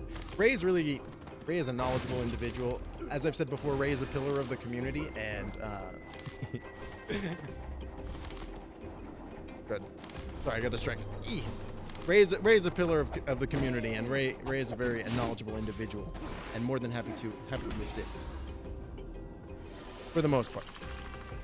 Don't feel like I put a. I hope you don't feel like I just put a spotlight on you, Ray. Thanks, Emma. You're welcome. Oh God, active chat being the only way to count as a viewer would kill their statistics. Yeah. Dude, I don't even truly fully understand some of the stuff that Twitch does either, because it's like I don't even like. For example, there have been times when I've gotten like my rate or my view count has gone up. My average view count has gone up, like on my channel analytics, but I haven't streamed in a couple of days, so I don't know what's causing the analytics to go up. Right? Like, is the analytics increasing because people are viewing the VOD? Or what's causing it to increase while I'm not even streaming? Like, I just don't know. And it's not like Twitch makes this shit easy to freaking understand either. They put like the channel analytic, the information that they put, it's not clear cut at all. Like what counts as like some of the different definitions of their words. It's like delay on counting statistics. Oh, like a day or two. That would definitely account for it, because it's like I don't understand why sometimes it updates and sometimes it doesn't. It's just it's not clear. The secret ingredient in sacred guacamole, well, you didn't hear it from me, but it's mango. Just hedgehog it, chop the cubes off into your guac, and bam. Oh man, Mango and guac sounds so good. So you have statistics of Saturday on Monday. Right. That actually lines up quite a bit more. Can I take you somewhere? Where would I want to go? Oh, I don't really want to go anywhere. Man, mango and guac though. Sounds really good. Be down with that. A little bit of like citrus, a little bit of sweetness. Mango guac. Mango's good in salsa too, right? Something I've noticed from the affiliate path they show you. It takes a couple of days to count the number of streamers or followers. Yeah. I remember that one day that I was like on the edge of affiliate and I got my email saying that I had like had more than 3 average viewers, and I was like, oh my god, I wonder if I'm gonna get the thing. And then I was like waiting until like the next morning, and I was like, it still hasn't updated saying that I'm at 3 average viewers. What is going on? And I was having like a little bit of a minor panic attack about that, but then it ended up updating and it worked. So, you know, concerned about nothing, like normal. I don't know why is that a thing that your brain does? Why does your brain go, yeah, so I know that there are like actual problems going on in the world, like there's a lot of fucked up shit happening like actively right now, but here's some made up bullshit for you to worry about that doesn't actually exist or mean anything. Why do you do that, brain? Why do you hate me? Brain. Thank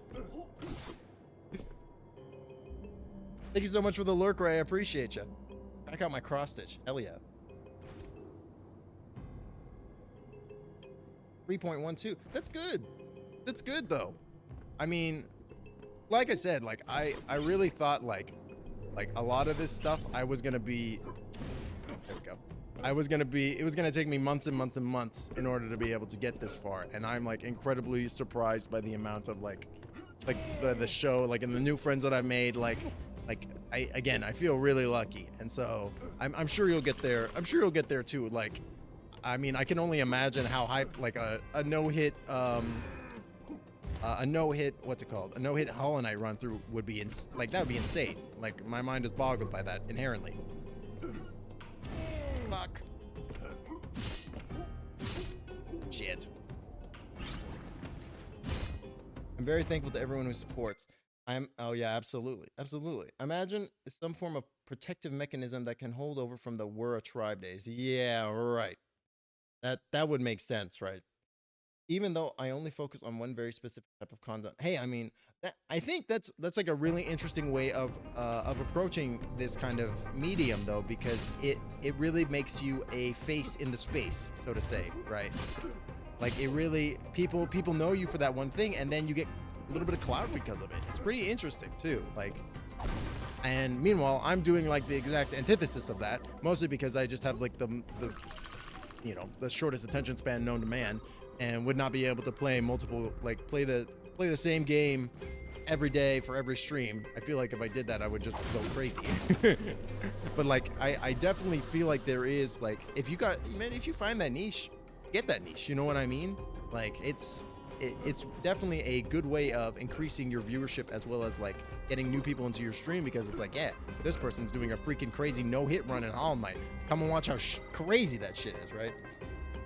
Thing is that it's so niche, not even regular Hollow Knight players are interested in it, let alone Hollow Knight players who have no idea what's going on. Yes, over specialization is definitely a thing too, for sure, right? It's a really, you know, it's just like one of those things that I have been playing with a little bit, like, because it's, oh god, I'm just gonna go heal, because it really is like, it's about like finding your niche and then also striking while the iron is hot as well. It's wild. My plan is to finish the run, then take a break from Hollow Knight. Yeah, I mean, I also think that like doing like the point of the show, like when you're streaming, first and foremost has to be entertainment, right? Which of course makes sense, right? God, this is hard.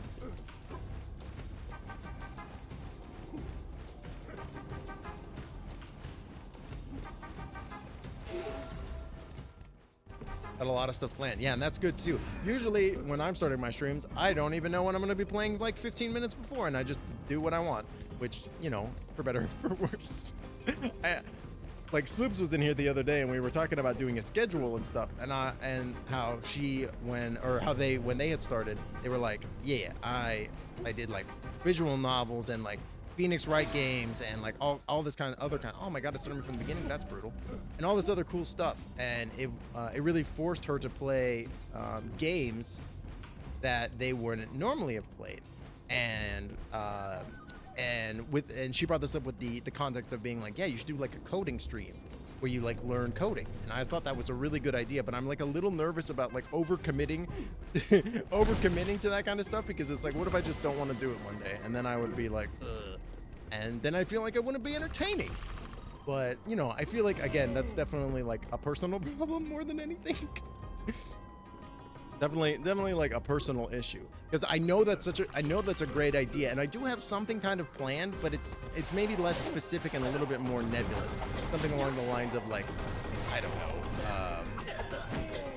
like just doing like strange theme days. Like I want to do like weird Wednesdays where like I just play something strange, because like I got this bundle last year that was like they were doing a racial equality bundle on itch.io, and there were so many good games in that and so many weird things too. Like, and I really want to mess around with some of that stuff and like stream some of that content, because I think that would be a lot of fun. Feel that, yeah. I got a Phoenix Wright poster. Oh, Professor Layton Mega Series planned for summer when I play the first trilogy of both games. Then after completing them, I'll move onto the crossover. There's a crossover between Layton and Phoenix Wright? Wait, what? I didn't even know that. Also, more Hollow Knight no-hit runs like true ending at 112%. Got that bundle too. Yeah. Wow, I didn't know that. So I played Professor Layton, but I did so not on a DS. I ended up like getting those games from like an emulator and playing them that way. Because I just didn't have a DS at the time, and I was like, I just want like a pleasant little puzzle game to play, and so I just ended up doing it like that. So I really like Professor Layton. Professor Layton's a lot of fun, but I haven't I've played those games, but not like legit played them.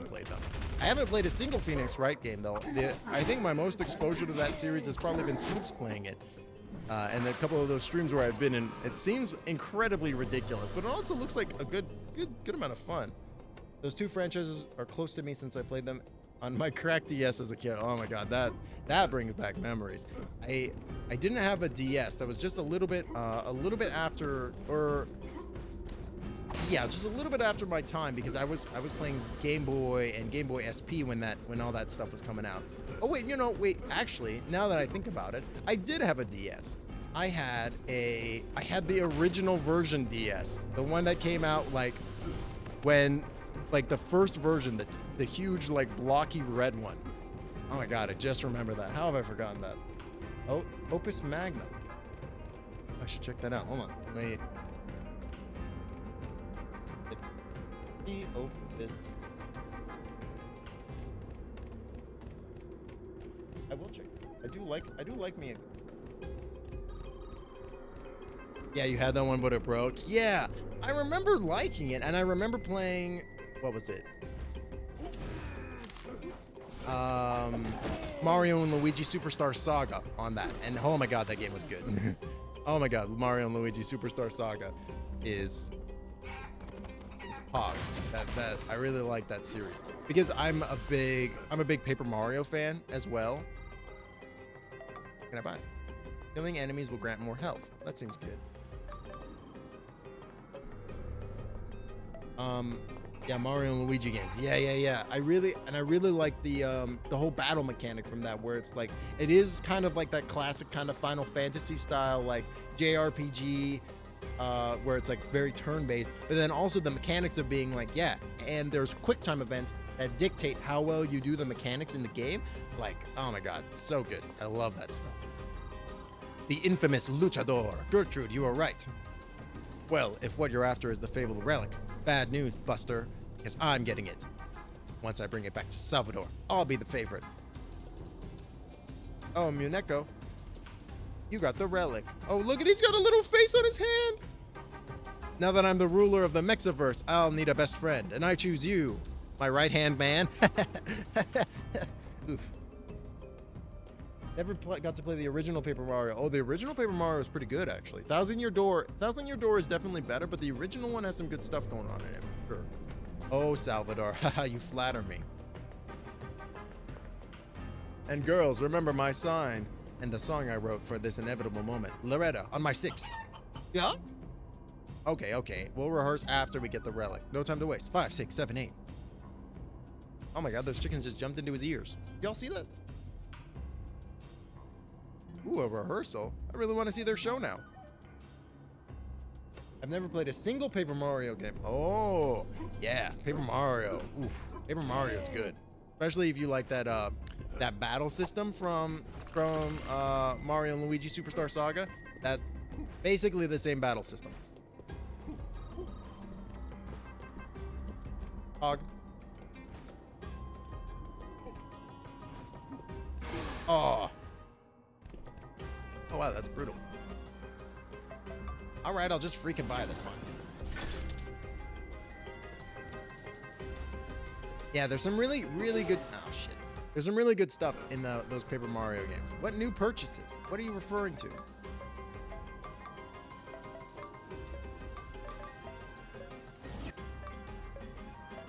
Thought I got this already. Shut up and take my money. All right.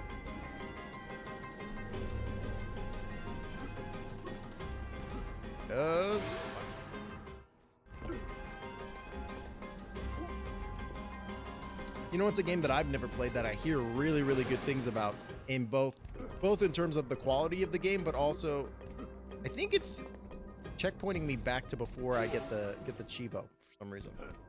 I'm mainly focusing on a no-hit run because of only being able to stream once a week gives me a consistent goal as well as an identity. Yeah, definitely. Absolutely. That totally makes sense to me. I think it is just reverting my skill. But a game that I've never played, but I hear incredible things about is Super Mario RPG for, I think it was the Nintendo 64. Like, I've heard that game is supposed to be both incredible and had like huge impacts on like game design in general, which I think is super interesting. And you know, I hear it's just an excellent game, albeit like kind of different. Oh man, kind of different than your regular standard Mario. But I hear it's like really good. Maybe I should do that. Super Mario RPG 64, yeah. One summer vacation it's though. Yeah.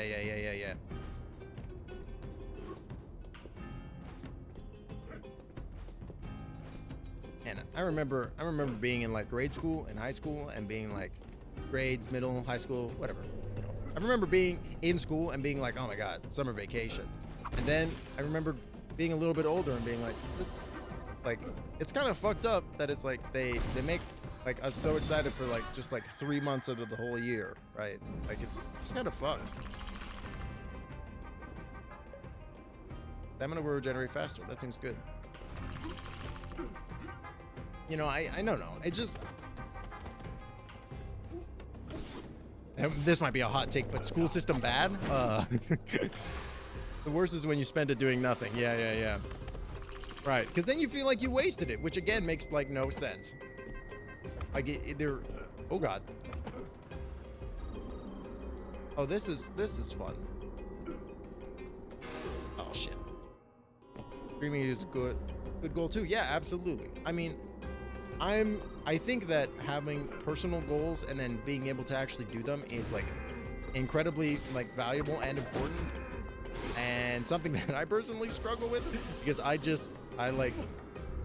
mentioned this in a previous stream, but I feel a lot like I'm just like a cat. Like I do what I want when I want, and if I want to do something, I'll do it. But if I don't want to do it, I just won't, which is like a really big issue for me. It's like it's just like basically, I feel like just basically pure executive dysfunction, more or less, which is like very irritating when it's like I want to do something like learn how to program or design. Like I'm working on, for example, like I've got like, it almost feels like I've got too many irons in the fire where it's like I have like all these different concepts and ideas that I want to do, but then I feel like I can't invest too much time in actually doing them because then it's taking away from other time, which makes no fucking sense. Or like I'll be like thinking about like doing something like I want to write a screenplay. Like I've got like a couple of different ideas for different shows and concepts that I feel like would be like a lot of fun to do. And it's like I have no idea how to write a screenplay other than just sit down and write. And I've got this book on how to write screenplays, and I haven't read past the introduction. And it's just like, why don't you just read the book? It's like, but the book's like 400 pages and it's long. And it's like, yeah, just read it and you'll get through it. It's like, but then I would actually have to do something. It's just like, I just feel like it's fucking brainworms. It's just fucking brainworms. Oh man.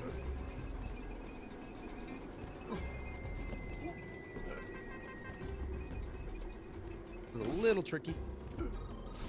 God, please, please. Oh goodness. I want to learn pixel art, read, play games, stream. So much stuff to do in so little time. I fucking hate reading. Yeah. I like reading. Is, you know, again, very much like the cat. I want to read what I want to read, but I don't want to read what I don't want to read. Like if it's like this was very much true in school as well. If it was a book that I was like interested in, like the required reading or what have you, I would usually finish it faster than we would read it in class, because I would just be like, this is a good story and I want to know what's gonna happen, right? But if it's something that I don't want to read, I will just not, you know. Unfortunately. Hot take, but maybe give more time. Yeah, exactly. It's like one of those things, right, where it's like I want to invest more time in it, but then it's like definitely like my own personal issues with this kind of stuff, which is really irritating. Hey, Teeth the Thief, welcome in. Welcome in. Same here, like, oh, I got free time, I want to do this thing, but it's like, which one? Causing this paralysis and you get less done. Yeah, exactly. It's like I want to do all the things, but if I'm doing that thing, then I can't do this other thing that I also want to do, and then it feels like, and then it just feels like but if I want to do both the things, right? And then wanting to do both the things causes neither thing to happen. Fuck. Okay. It's really tricky. It's very much like a balancing act, right? I feel like the trick for me personally would just be finding and making like actual actionable goals and like metrics of success that I would actually be able to follow through and understand, right? Because it very much feels like if I wanted to do something, it would have to be like whole hog or nothing, unfortunately, which is kind of, I feel like a toxic mentality to have, especially about work that's myself, because it's just like, no, I mean, it's not, no matter what I make, even as inspired as the idea might be, it's not going to be perfect the first time, and thinking that it's going to be perfect the first time is really just going to, I have no idea how to do this. Thinking it's going to be perfect the first time is actively like preventing me from just working on stuff, right? And you know that damn it, I fucked up. The classic idiom, perfection is the enemy of good, right? Where it's like you're so focused on making something that's perfect that you won't even make anything that's good, and you refuse to even talk about anything that's good. Preventing yourself from growing and exploring these concepts or systems or what have you, because you're so caught up in the concept of it being perfect, right? How the fuck? Oh, I gotta save my rooster. I gotta save my rooster jump. Oops. Whistle's an English graduate. Suffers in physics. Insert gif of Mr. LaBeef. Crafting has really helped me getting out of that mindset. I started doing it as a thing to just fill my time, and it's become a super relaxing hobby. And you're super good at it. Like, I remember I think that was like one of the first nights of the Bantam stream that I tuned in for. It was you doing these hand stream, and I was like, and it was the one where you had done the 3D terrain that you had modeled.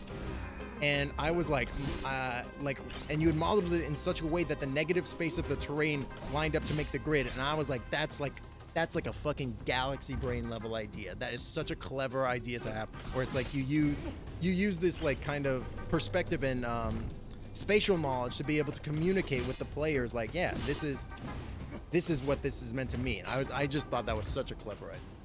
Love crafting based hobbies. Oh yeah, Ray, if you like that kind of stuff, well, I mean, I know you do. I've seen your needle point of the of the Star Trek logo. You should check out the night streams when Ryak does his these hand streams. They're so good, and Ryak is a really good creator. He's like real good. Like I said, like just the conceptual level of the stuff that he was working on, I was like, it just blew me away. I was like, that's such a clever idea, like such a good idea. Oh, I unlocked a new outfit. Awesome.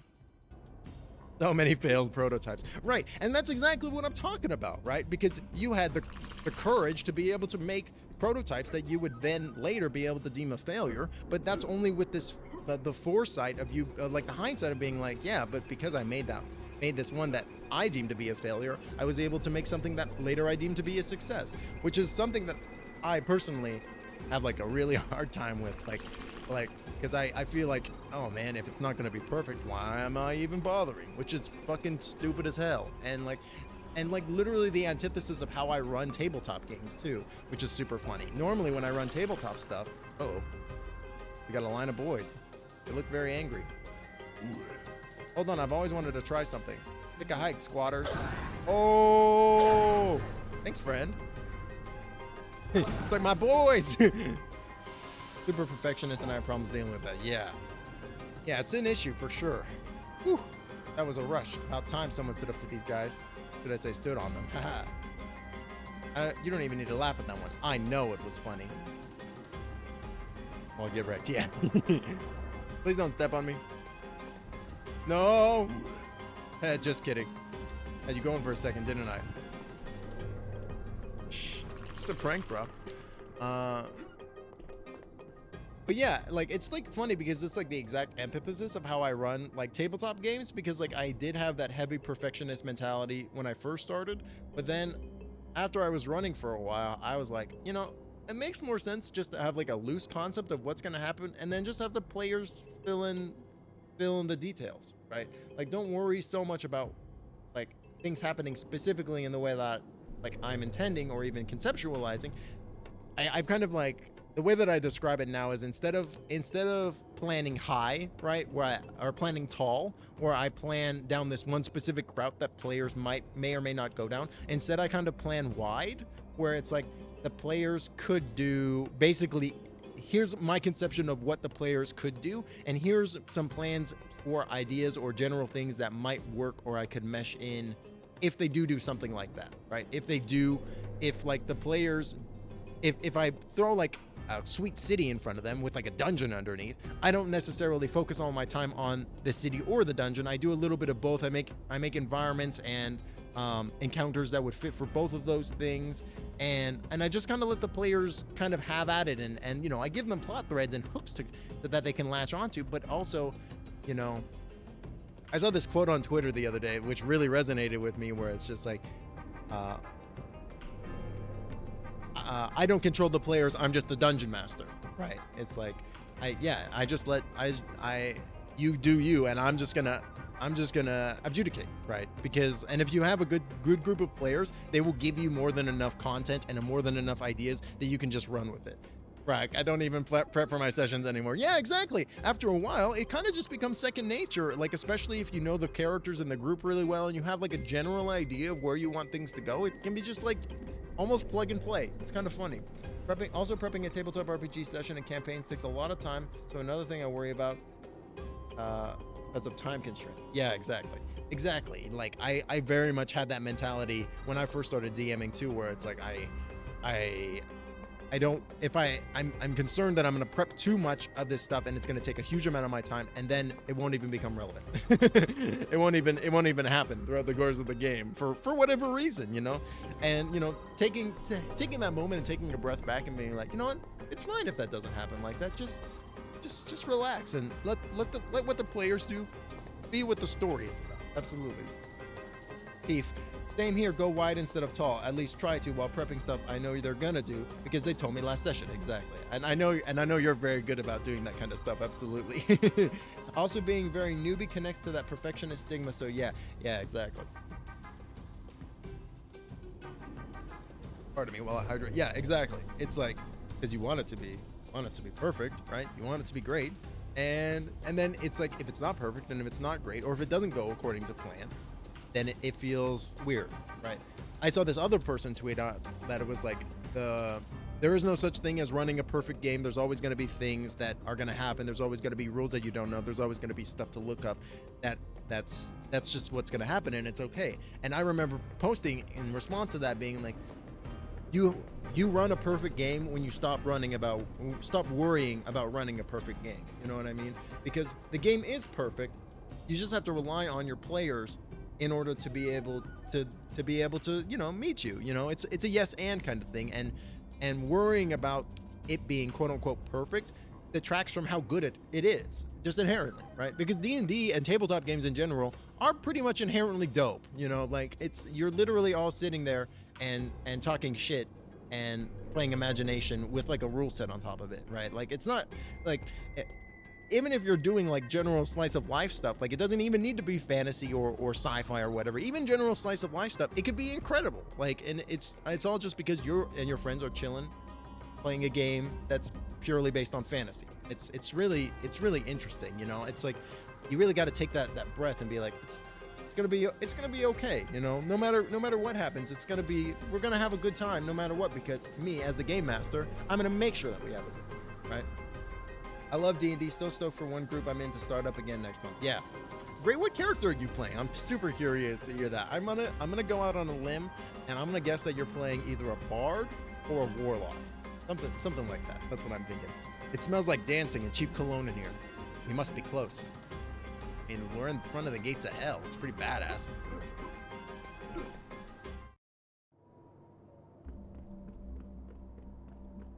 Whoa. This is a little spoopy. Chickens! Who's that? The chickens can speak! They really can talk! Oh, they went to rehearse. It's me! Dude, this guy is like me if I was in the video game. El Munico, great job, girls. Donna, remember, it's strut, strut, peck, strut. Not strut, peck, strut, strut. Loretta, love that zest. But you gotta come in on the 2 and, not the 2. Gertrude, you were perfect. A little bit of favoritism. I've only played D&D like twice. I prefer to DM on other systems, but I get why people enjoy it so much. Yes. For that one, I'm a half-drow rogue who's sassy AF. The other group was a drow sorcerer. That's cool. I always like the concept of half-drow. Half-drow is such an interesting idea. Now take 5. Time to show this luchador some tricks. I mean, then that's not even really touching on how, just inherently problematic the drow are in general. Just like, who thought it was a good idea at Wizards of the Coast that they were going to be like, yeah, we're just going to make all the people that are evil in this universe, like all the elves that are evil who have fallen from Corellian's grace, we're going to make them dark-skinned, even though they live underground and they have no sun. So shouldn't they be pale instead of dark-skinned? Like, from a biological level, it doesn't even make close to sense. Oh crap. How the hell am I supposed to get around that? Whoa, he's got a chonkin sword.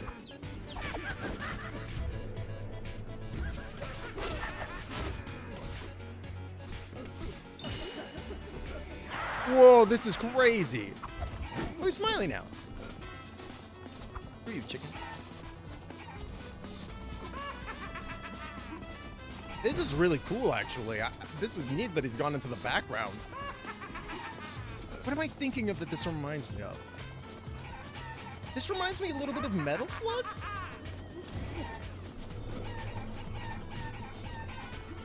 Oh god. Anybody else play those like... Oh god, how the hell am I supposed to get around this? Oh, like that. What the hell am I?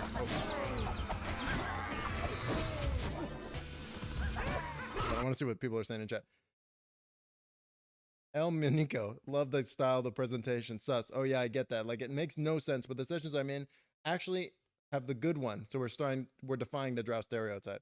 Opens PHB, reads lore, and decides to change it for homebrew setting. Yeah, I really like what Tief's doing in their homebrew setting. I think that's really cool.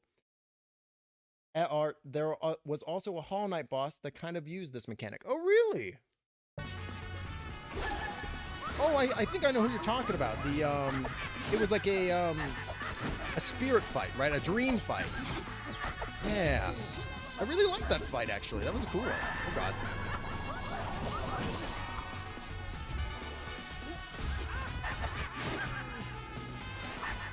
Yeah, D&D. See, it's really, I really like D&D, but it's, you gotta admit, some of the shit in it is incredibly problematic. Both just in terms of, like, even for the time that it was released, it's still fucking problematic as hell. And it's like, just some of it is just straight racist. It's crazy. And that's not to include any other phobic bullshit that's definitely kind of baked in. Not to mention the colonialism kind of vibes. Like D&D, it's got issues. Like, and I really like D&D, but I also feel like, as you know, a conscientious member of the 21st century, we also need to actively talk about and disengage with the stereotyping and stuff that has been done. And it kind of breaks my heart that Wizards doesn't really seem to be very interested in having that conversation. You know, yeah, sure, they'll do an occasional thing when it's like convenient for them, right? But they don't really want to have this conversation of, yo, it's kind of fucked up that, you know, that like yo, why did y'all make like orcs and goblins just straight evil? You know, I get it because it's convenient, right? But like, it's pretty fucked. Like, it just makes no sense.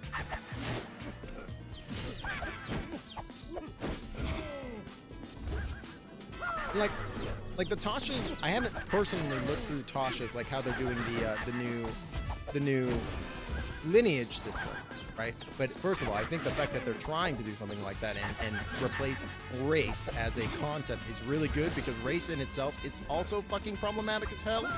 But also, like, it doesn't feel like they necessarily nailed it on the first pass. I have a little bit of an idea on how to handle like the whole race scenario, and again, it's just by calling it like you know, lineage basically, and it's not about. Basically, what my idea is that instead of like you having a quote unquote race or being a half breed or anything, which is also, half breed is incredibly weird and kind of racist too. Like, instead of doing that, why don't instead you just pick like you have like a general. Basically, my thought is that like you pull back the layer a little bit and you go, okay, so there are these like major genealogical branches. Like there's the dwarves, the elves, the draconics, the humanoid branch, and you kind of just have this generalized tree, and then you pick who your fucking parents are, right? So if you have a fucking elf as one parent and you have another elf as another parent, you get like four stat points, or four lineage points, and then you can just pick and choose from that, like from the elven list of elven traits that they would have, right? And that's not even like, and that's stuff like resistance to falling asleep and like cantrips and that kind of stuff. And then, but then if you're like playing a quote unquote half elf or whatever, because I always thought it was weird that you can't be a half elf of any other race, right? It's always half human. Why can't you be a half dwarf elf? Or why can't you be a half elf genasi, right? Or a dwarf genasi, or anything like that. It just never made fucking sense to me. So in this kind of concept, instead you pick your fucking parents and then you pick traits that are directly related to their core genotype or genealogy or what have you, and then you can just mix and match, because not only does that make it more interesting in terms of character creation, it also feels a little bit more realistic, because then you're like, yeah, this makes sense, because I have a parent that's a genie and I have a parent that's a human, and these are like my different core attributes. I also think that tying core attributes to race is fucked up, and it also has no purpose. Like, like, you're telling me that all high elves are inherently smarter? That's fucking racist. They're straight up. Like, it just is. Like, why don't you just, like, I never understood, like, shouldn't core attribute be tied to either A, your background, or B, your class, because that's what you've studied to become? Makes no sense. It's good to be critical of the things you love. Absolutely. Absolutely. Oh yeah, there's a lot of stuff in D&D that's problematic as fuck, but it's a system that most folks know. Yeah, exactly. Definitely good to be critical of it. Especially when it's just, some of this stuff is just like fucking blatant. It's just blatant, you know? It's crazy. I was about to type up the colonialism thing, exactly. Like Look at the old map to see the arrows of humanity migration into the region. Implication that the monsters were there first. Exactly, right? Didn't even know that was a thing. Mm-hmm. Half Luxodon, half Gnome. Yeah, exactly. Why not? Why not? The game is fucking fantasy to begin with. Why are we so concerned about real world genetics? Like, it's so dumb. I always assumed D&D allowed a lot of freedom with that. Sucks to hear it. Y'all are very knowledgeable. Oh yeah, I mean, I could talk about D&D for ages, and I know lots of people in the chat could too. Complexity, completely disassociate the relationship between them. Yeah, it sounds a lot like some of the army comp mechanics in Kingdoms and Warfare. I can get behind that. Yeah, exactly. Like, I don't get why they had to make those two things even. Why do they even have a relationship with each other? You're a free. Why does it? Like, if you're a gnome and you fucking train to be a paladin, you should not have a minus to your stat for strength. That makes no sense. Like, what the fuck? Yeah, and like exactly what Teef said about the colonialism thing. D&D definitely has this kind of vibe where you're like, you know, we're gonna show up to some land where these monsters are, and we're gonna go into their temple dedicated to their god, and we're gonna steal their items. Like, that's colonialist as fuck, brother. Like, come on. It's just it's a really tricky thing, because like I really want to divest the colonialism vibes from D&D, but it's fucking baked in there so hard. It's crazy. Luckily the DM can bend the rules and stuff, but having a good base to have reference from helps too. Yeah, exactly. Starfleet. Yeah. Yeah, exactly, right? That's another thing, you know.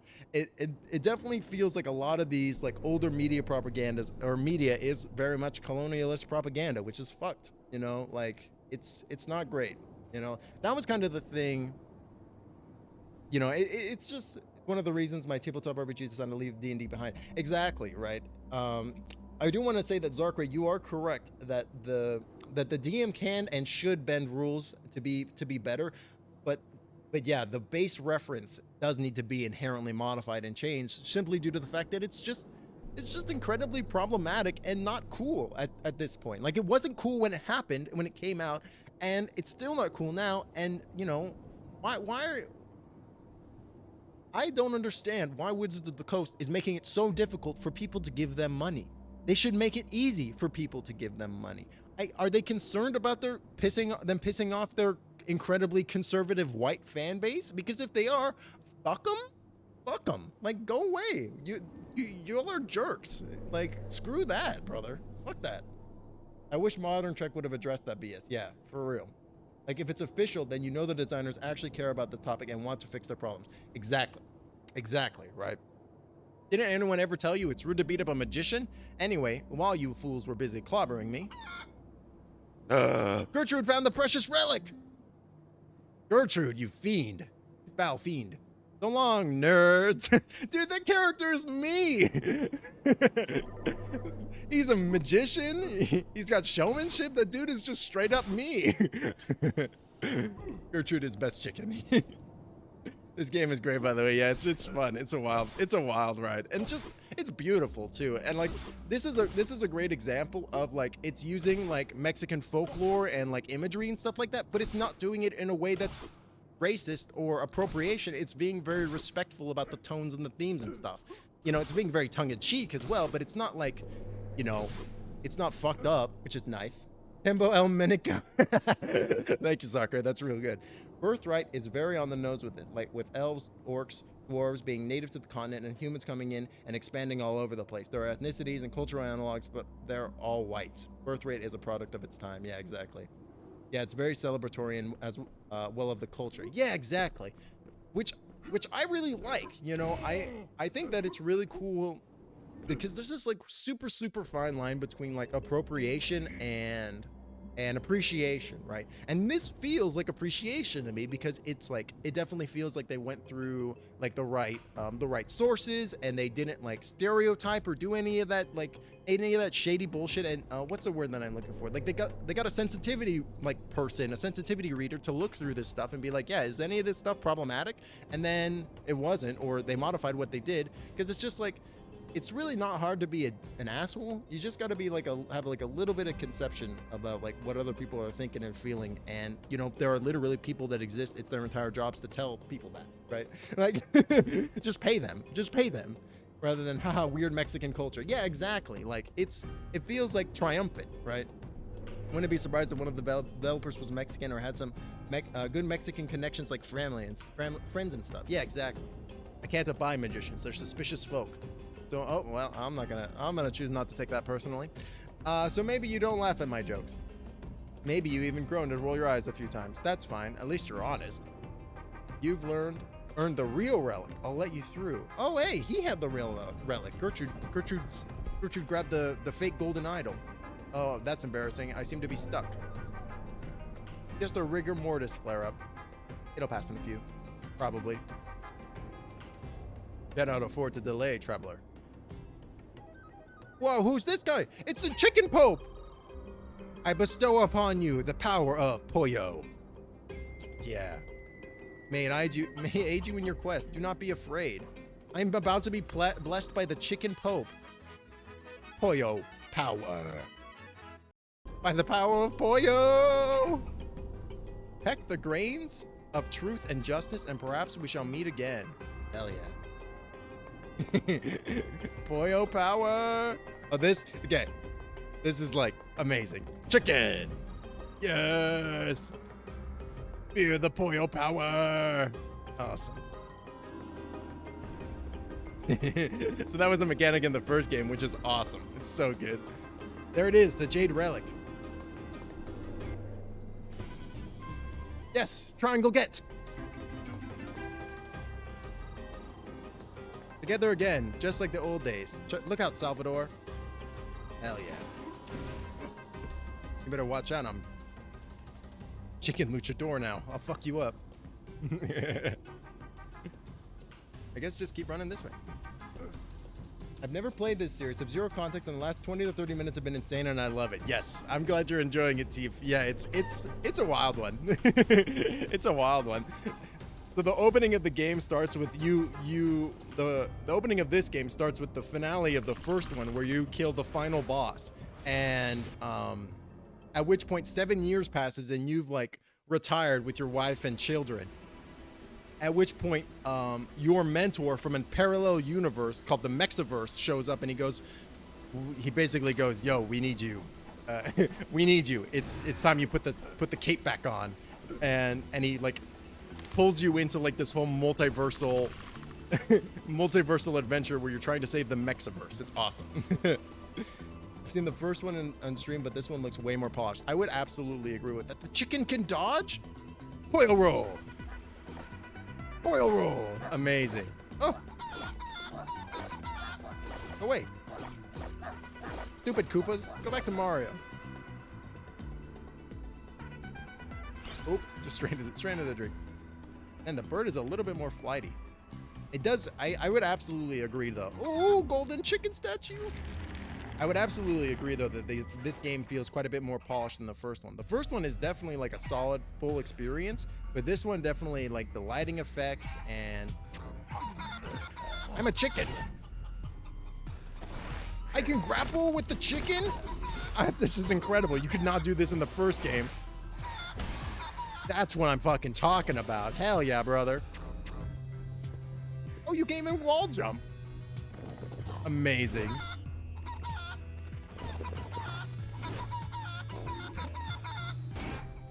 Oh, he knocked me into the next room.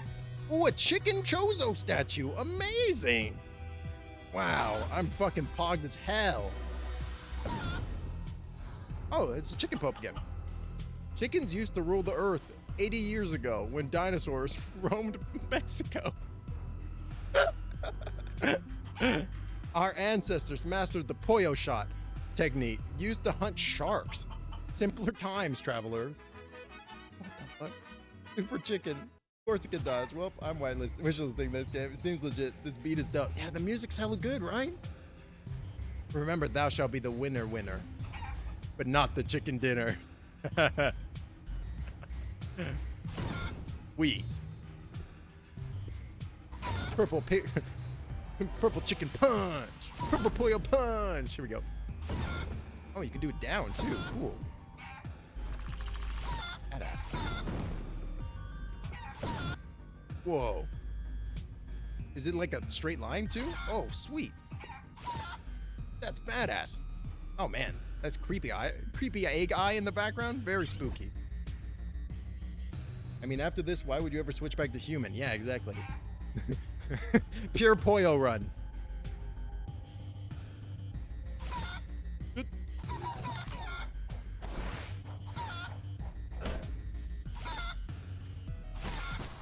this is great.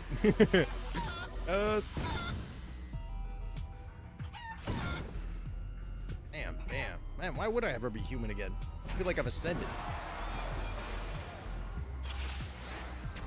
Oh, this guy wants me to hit him with purple. Bah, bah, bah. I'll do it again.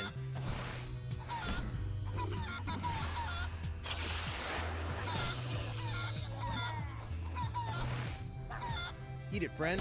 Bam.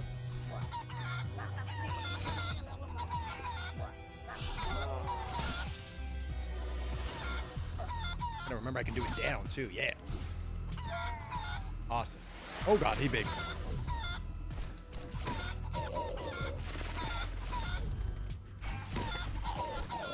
I feel like the chicken is definitely, if not stronger, as strong as Juan is. Ouch. Which I guess makes sense. It's kind of like the whole Ant-Man kind of vibe, right? Like it should be like a proportional strength kind of thing, right? Because he's getting smaller, but like the density of his matter is increasing, right? Because it's not like I'm losing or gaining any mass. So it's like I'm just a hyper dense chicken form. Like a 250-pound masked wrestler, the weight and mass of him just channeled into the form of a chicken. Progress to Pollo. Is the Pollo the most powerful being in the Maxiverse? In this TED Talk, Wow, you made it out. Countless chickens have gone in there, but you're the first to make it back. These skeletal chickens are super cute. I found heads just like this one all around the world. I wonder if anything happens if you explore them all. I'll do it for you, skeletal chicken, who in life was unable to succeed. I'm doing it for you, brother.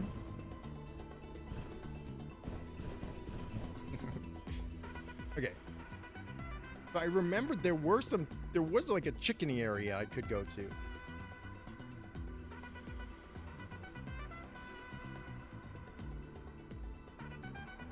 Oh, you know, I think it was at the real world. It was in the human world. The living world.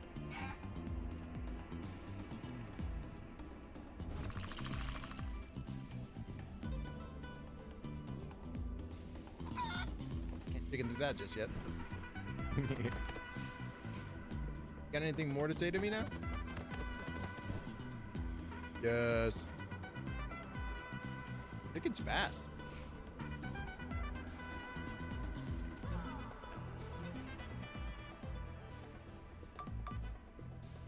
Almost enough. Yes. Oh, yo, gods. All right, back to the real world or living world. Oh man, all the different. I think this guy's name is Chovo. I can't remember. All the different Chovos are so good. I love the designs. So interesting. Juan, you got the relic. Now hurry along. You must bring it to our ally in Alabrije Alegre in Villa Chula. We gotta go to Chulok. We'll be waiting for you. So to get there, you'll need the dash punch ability, and there's only one known dash punch statue left in all the timelines. Ue Chivo, from the timeline with all the statues. Yes. Your Chozo statue collection contains the only dash punch statue left in all the timeline. Villa Chula is cool, Villa. This is a silly place. You have to let Juan take it. It is for the greater good. What? But fine. I guess I can spare one of my statues. It's stored in my basement where I keep a comprehensive Chozo statue collection. I'm gonna smash every single one of those statues. Wait for it. They are still complete, inbox sealed, and in mint conditions. Watch your hands before you enter, all right? Ah, the collector. Open a portal to the timeline with all the statues.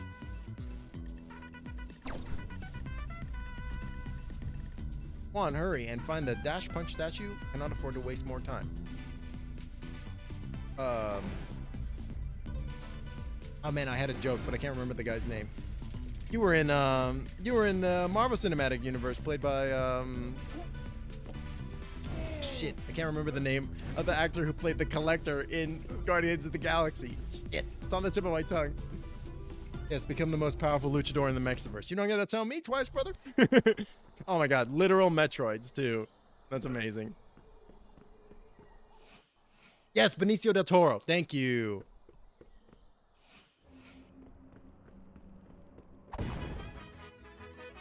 Fresh breath. Oh, perpetually fresh breath. What a useful skill. Halitosis be damned.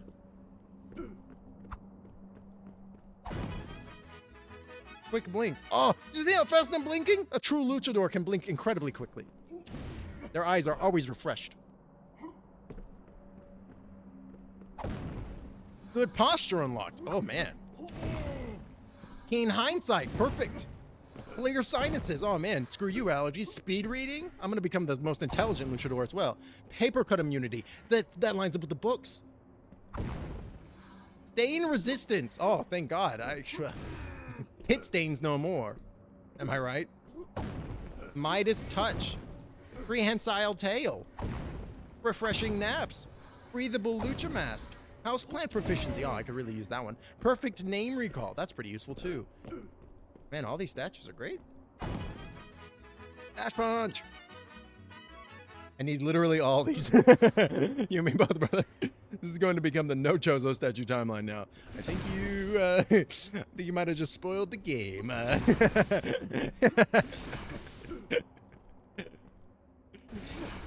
Can only imagine how pissed that guy's gonna be at me.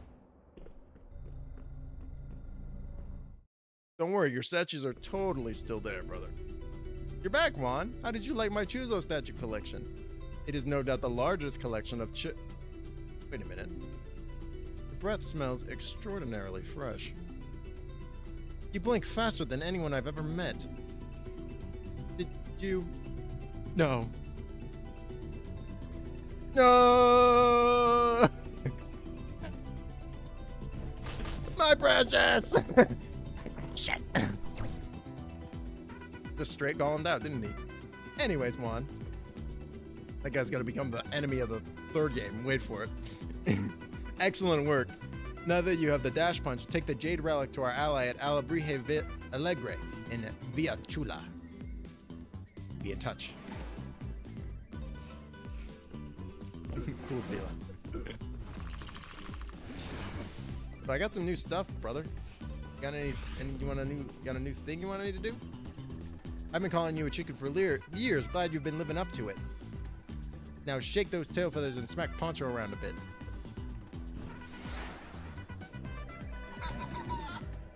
Chicken combo.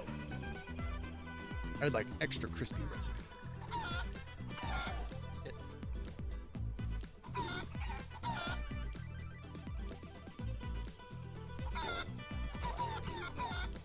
With like potato wedges on this.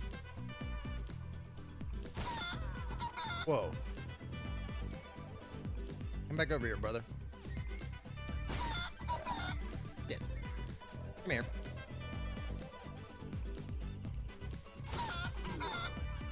Oh, it's because I'm not doing neutral. There we go. Can't forget about the neutral. So up, slam, and then follow up. Okay. Oh, that's beautiful. I like the idea that if you didn't break all those statues, you'd get like a willpower achievement or something. You're probably super right. This next one is a quick one. You'll have to interrupt one move with another.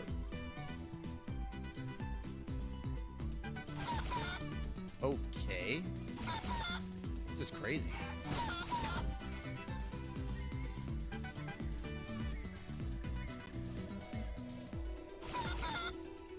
Wrong direction. I don't know how you're supposed to follow that far though. That's crazy.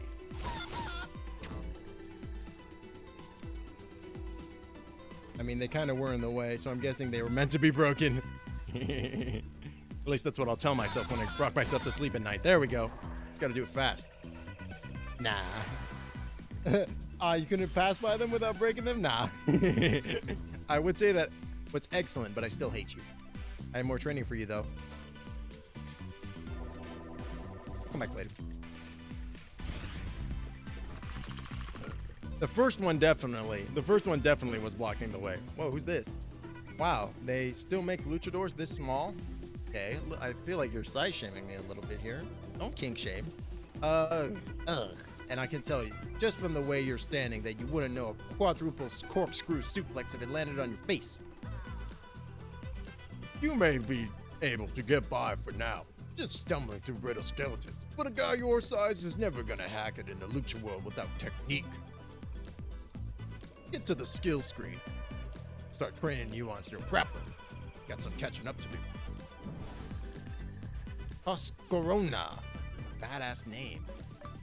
Oscorona. Grab an enemy. Oh, I want the suplex. Give me the suplex. Fuck yeah, suplex.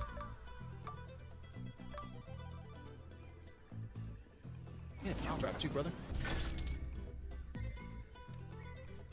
The two who got a little of the title screen definitely were meant to be broken. The smaller ones could be skipped. Yeah, might as well. I mean, then I wouldn't have household plant proficiency as well as name recall. Good. Forever fresh breath. Looks like a job for El Pollo. Oh, I don't have it. Oh, I know that. That's a neutral beat. Pop, pop. Boom, baby. Prehensile tail. Yeah. Where's my tail? Oh, you know what? It's probably going down my pant leg. I don't have a hole in my pants. For it. That's...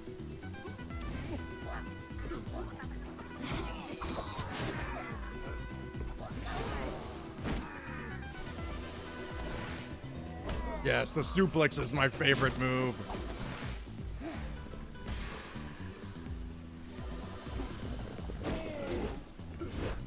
Punch me, I punch you.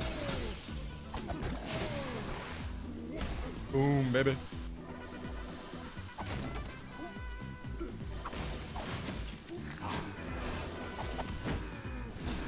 Damn.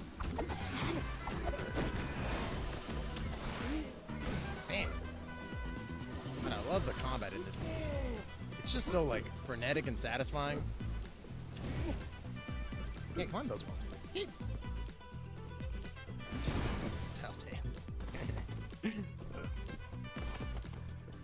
There's so many good little jokes and references. It's very funny.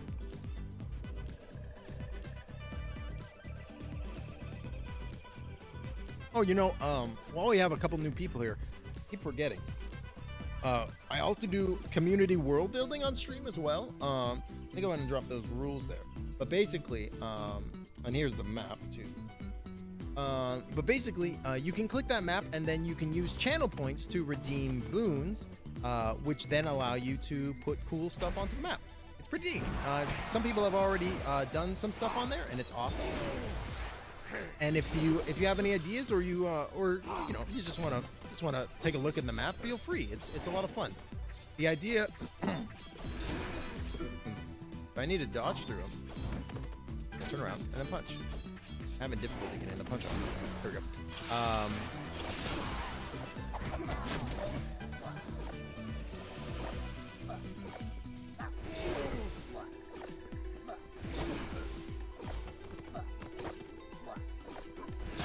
Gotta get him in the air.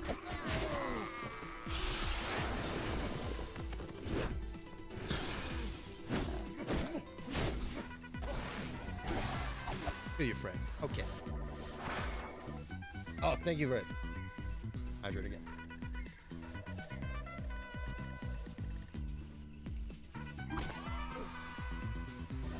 Man, water is like really good.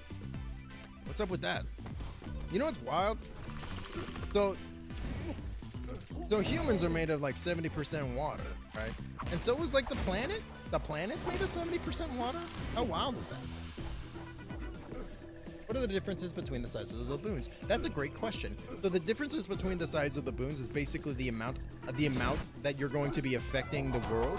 So like smaller boons are for like littler things such as like small villages or like goodness. Or like smaller terrain features such as mountains or crags or something like that.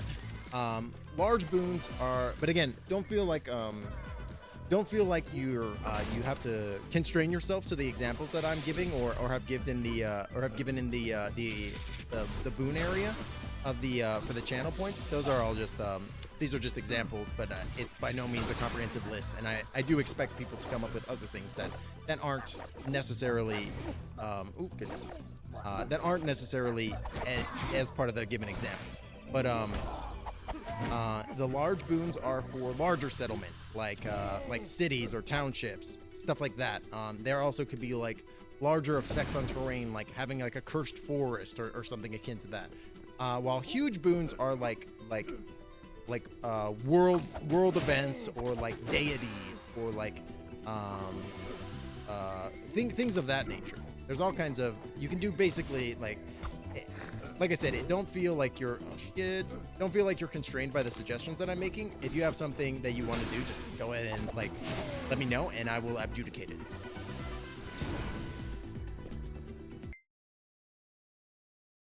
Yeah, they are just examples. Yeah, exactly. And if you come up with something else that you want to do, feel free, shoot it my way and we'll work it out. Absolutely.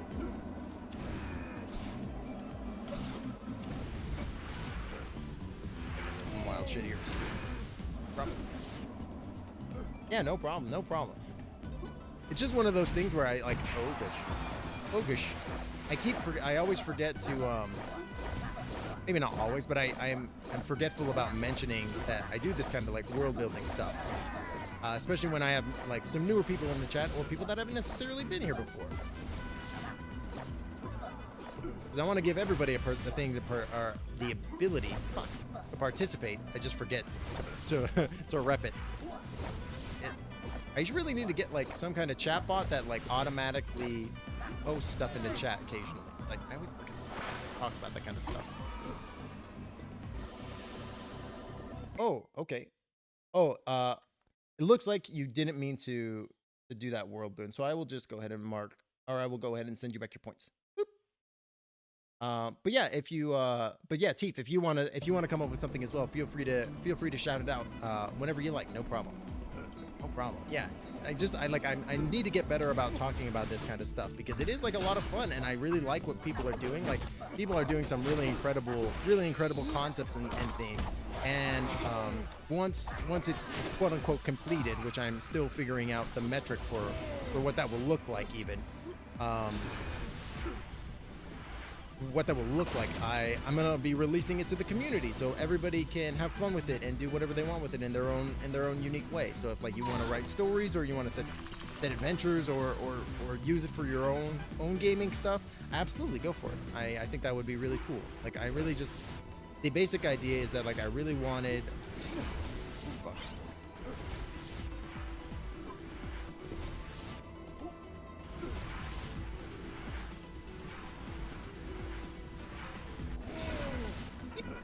I really wanted to come up with this idea for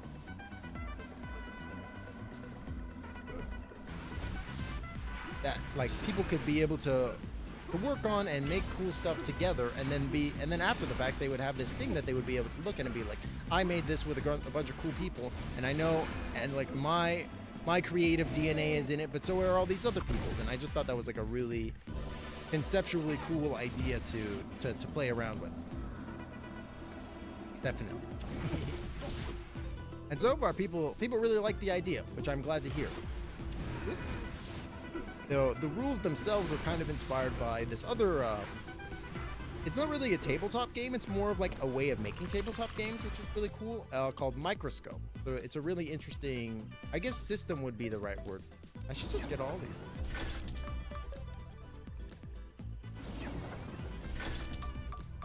Which is just like a really cool and interesting system that you can use for building full worlds and stuff. Name is Timbo, he is a wizard. Oh, thanks, Ray. I'm glad you like it. Today's Timbo Muneka. Let's see what's up here. Seriously though, that guy is like, that guy is basically me if I were in the video game. That's very funny. Like almost to a T.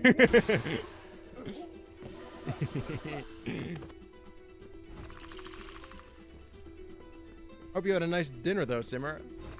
Man, I'm starting to get a little hungry too. It still smells like, I really thought it was Mexican food, but it still smells like a little bit like Indian food. Man, it smells good. Oh, no problem, no problem. Boop, boop, I got you. Up. That works. Up. There we go. Yeah, absolutely. Feel free to take a look at that. It should. I also have a post, a thread going on Twitter. It's not pinned or anything. It might be a little tricky to find, especially since I've been using my Twitter account. But there's also a thread there that is actively documenting all of the different things that people are doing too. I hope I'm going the right direction. Okay, well, maybe not the right direction, but I'm lining up the secrets. Yeah, happy to. Oh, chicken hole. Yay! That was totally worth.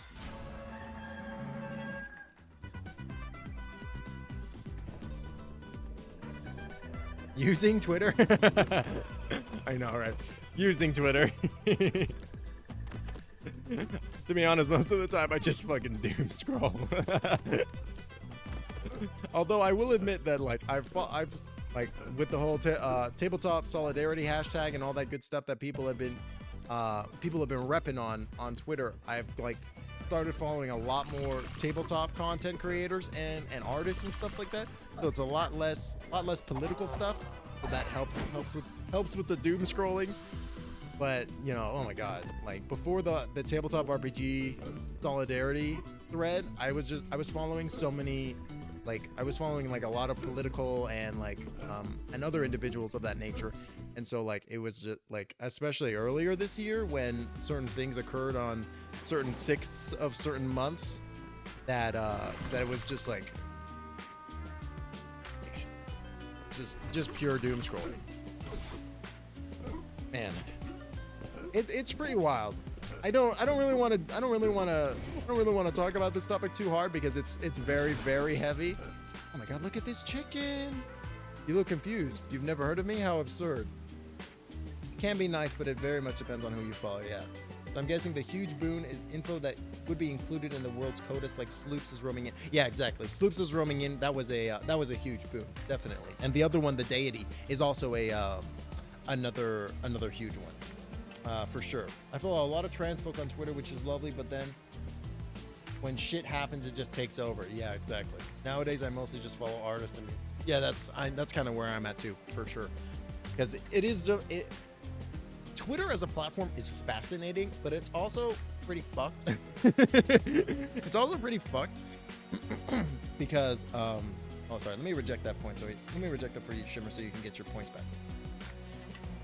It's also pretty fucked because, like you said, it will just become all encompassing, and sometimes nobody will be talking about anything else for Twitter. Sometimes on Twitter, sometimes for days, which can be like especially if it's like you know, I don't know, just pulling random things out of a hat, like a hostile insurrection, can sometimes be pretty negatively sometimes be pretty negative to your mental health. But you know, I digress. You look confused. You've never heard of me? How absurd. I, Rooster Ramirez, need no introduction. The pride of P.O. City, the golden son of chickendom. Please, no autographs. No time for autographs. Yes, you have done it right. The Buried Berry. The Berry was the name of a pirate ship powered by an all-female pirate gang called the Strawberries. For reasons unknown, the ship sank and the pirate gang disappeared. Are they alive, or are their corpses buried along the wreck of their many treasures? This remains a mystery. Did I do it right? That's fantastic. Okay, give me 1 second. Hold on, Rooster Ramirez. I appreciate your fantastic introduction, but I got other fish to fry. Give me 1 second, brother. Up. Oh, but the music went away. That's okay. I got backup for that.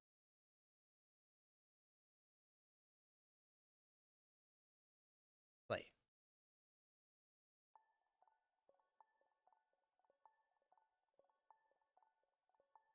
Hopefully it's coming through. Might be a little quiet.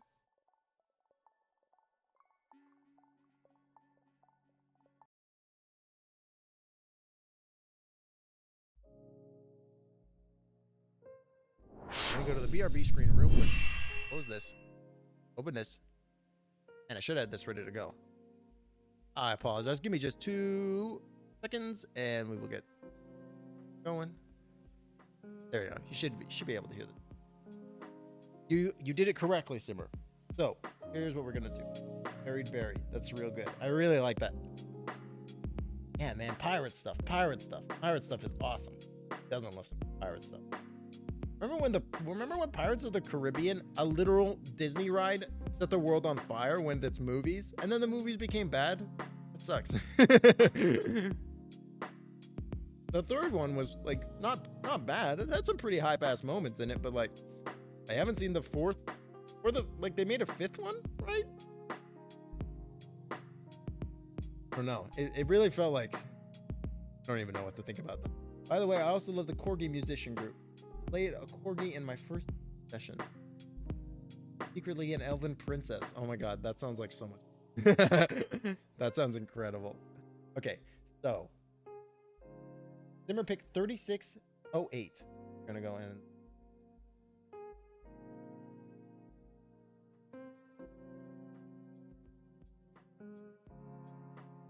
Oh, and of course,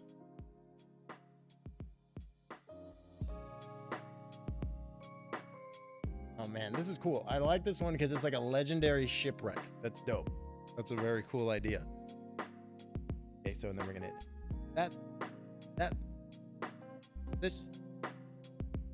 We're gonna alt tab, then we're this, that, and that works. So that, then this, and that. Okay. Okay, so now it should be appearing on stream. The buried added 5.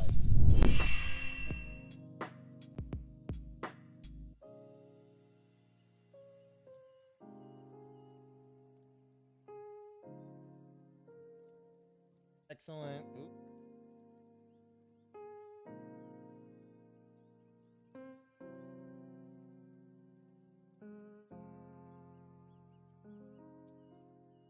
Okay, awesome. And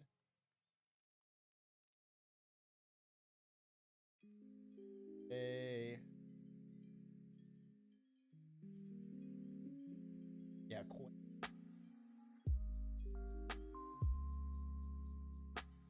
Put a red question marker. Okay, and let's just do a cheeky refresh. There it is.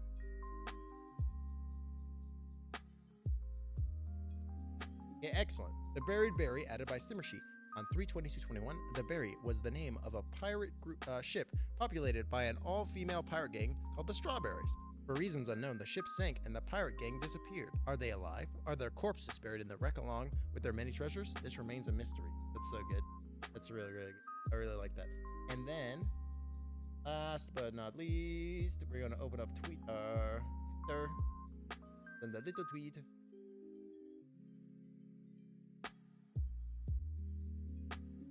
Added 5.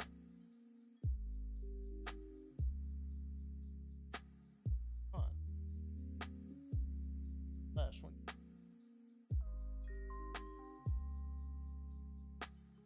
Location of the berry is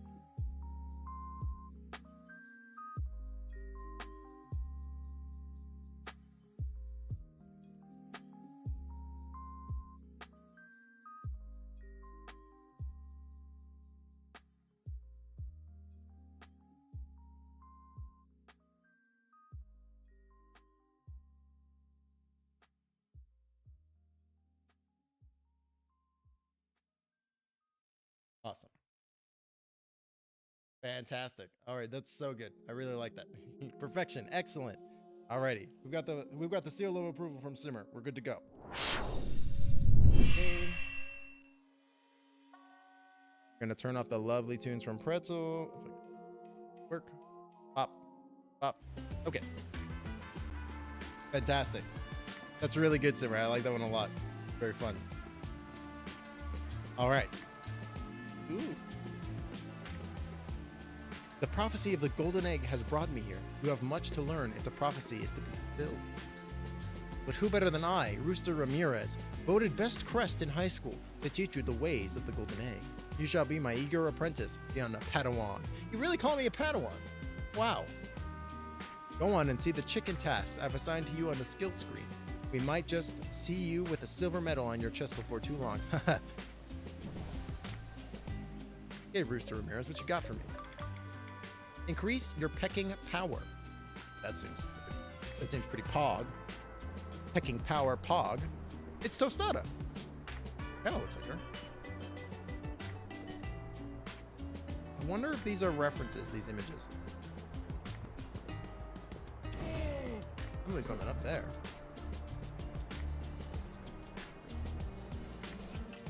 You know what I just realized? It's 5 o'clock. I'm past my time. Wow. This stream has just fucking whizzed by. Let me just find a cheeky little statue for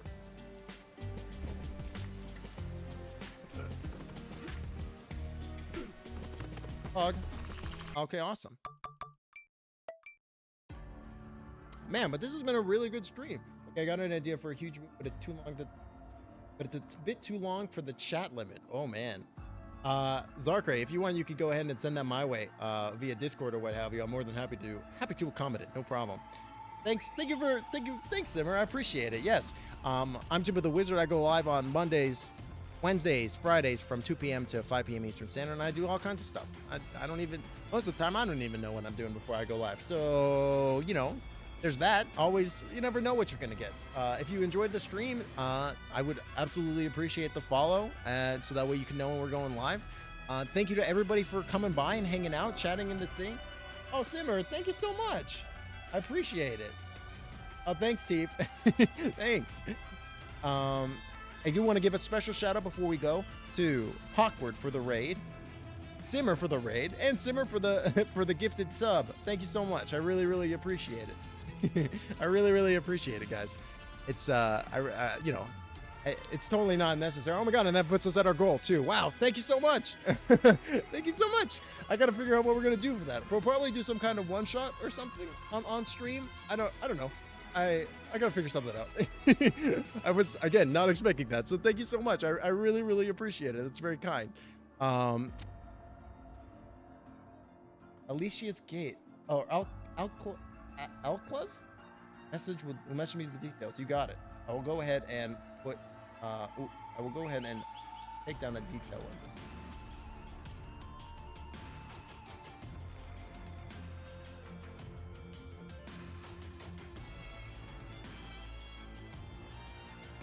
Fine.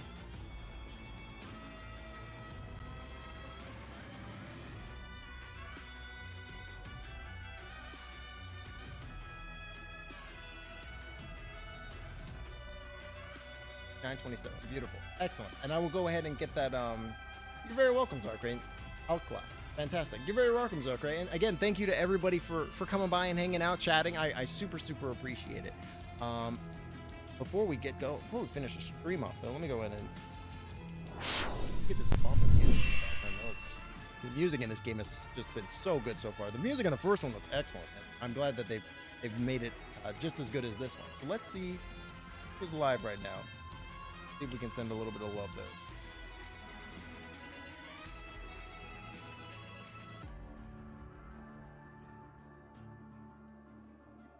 You know, I see America Online at AOL.com is live. Let's go ahead and let's give some love to her. America Online is they're a really cool streamer, and they're also going to be in that Kobolds one shot that I mentioned a little earlier. So I'm looking forward to that as well. Let's go ahead and send some love over to them.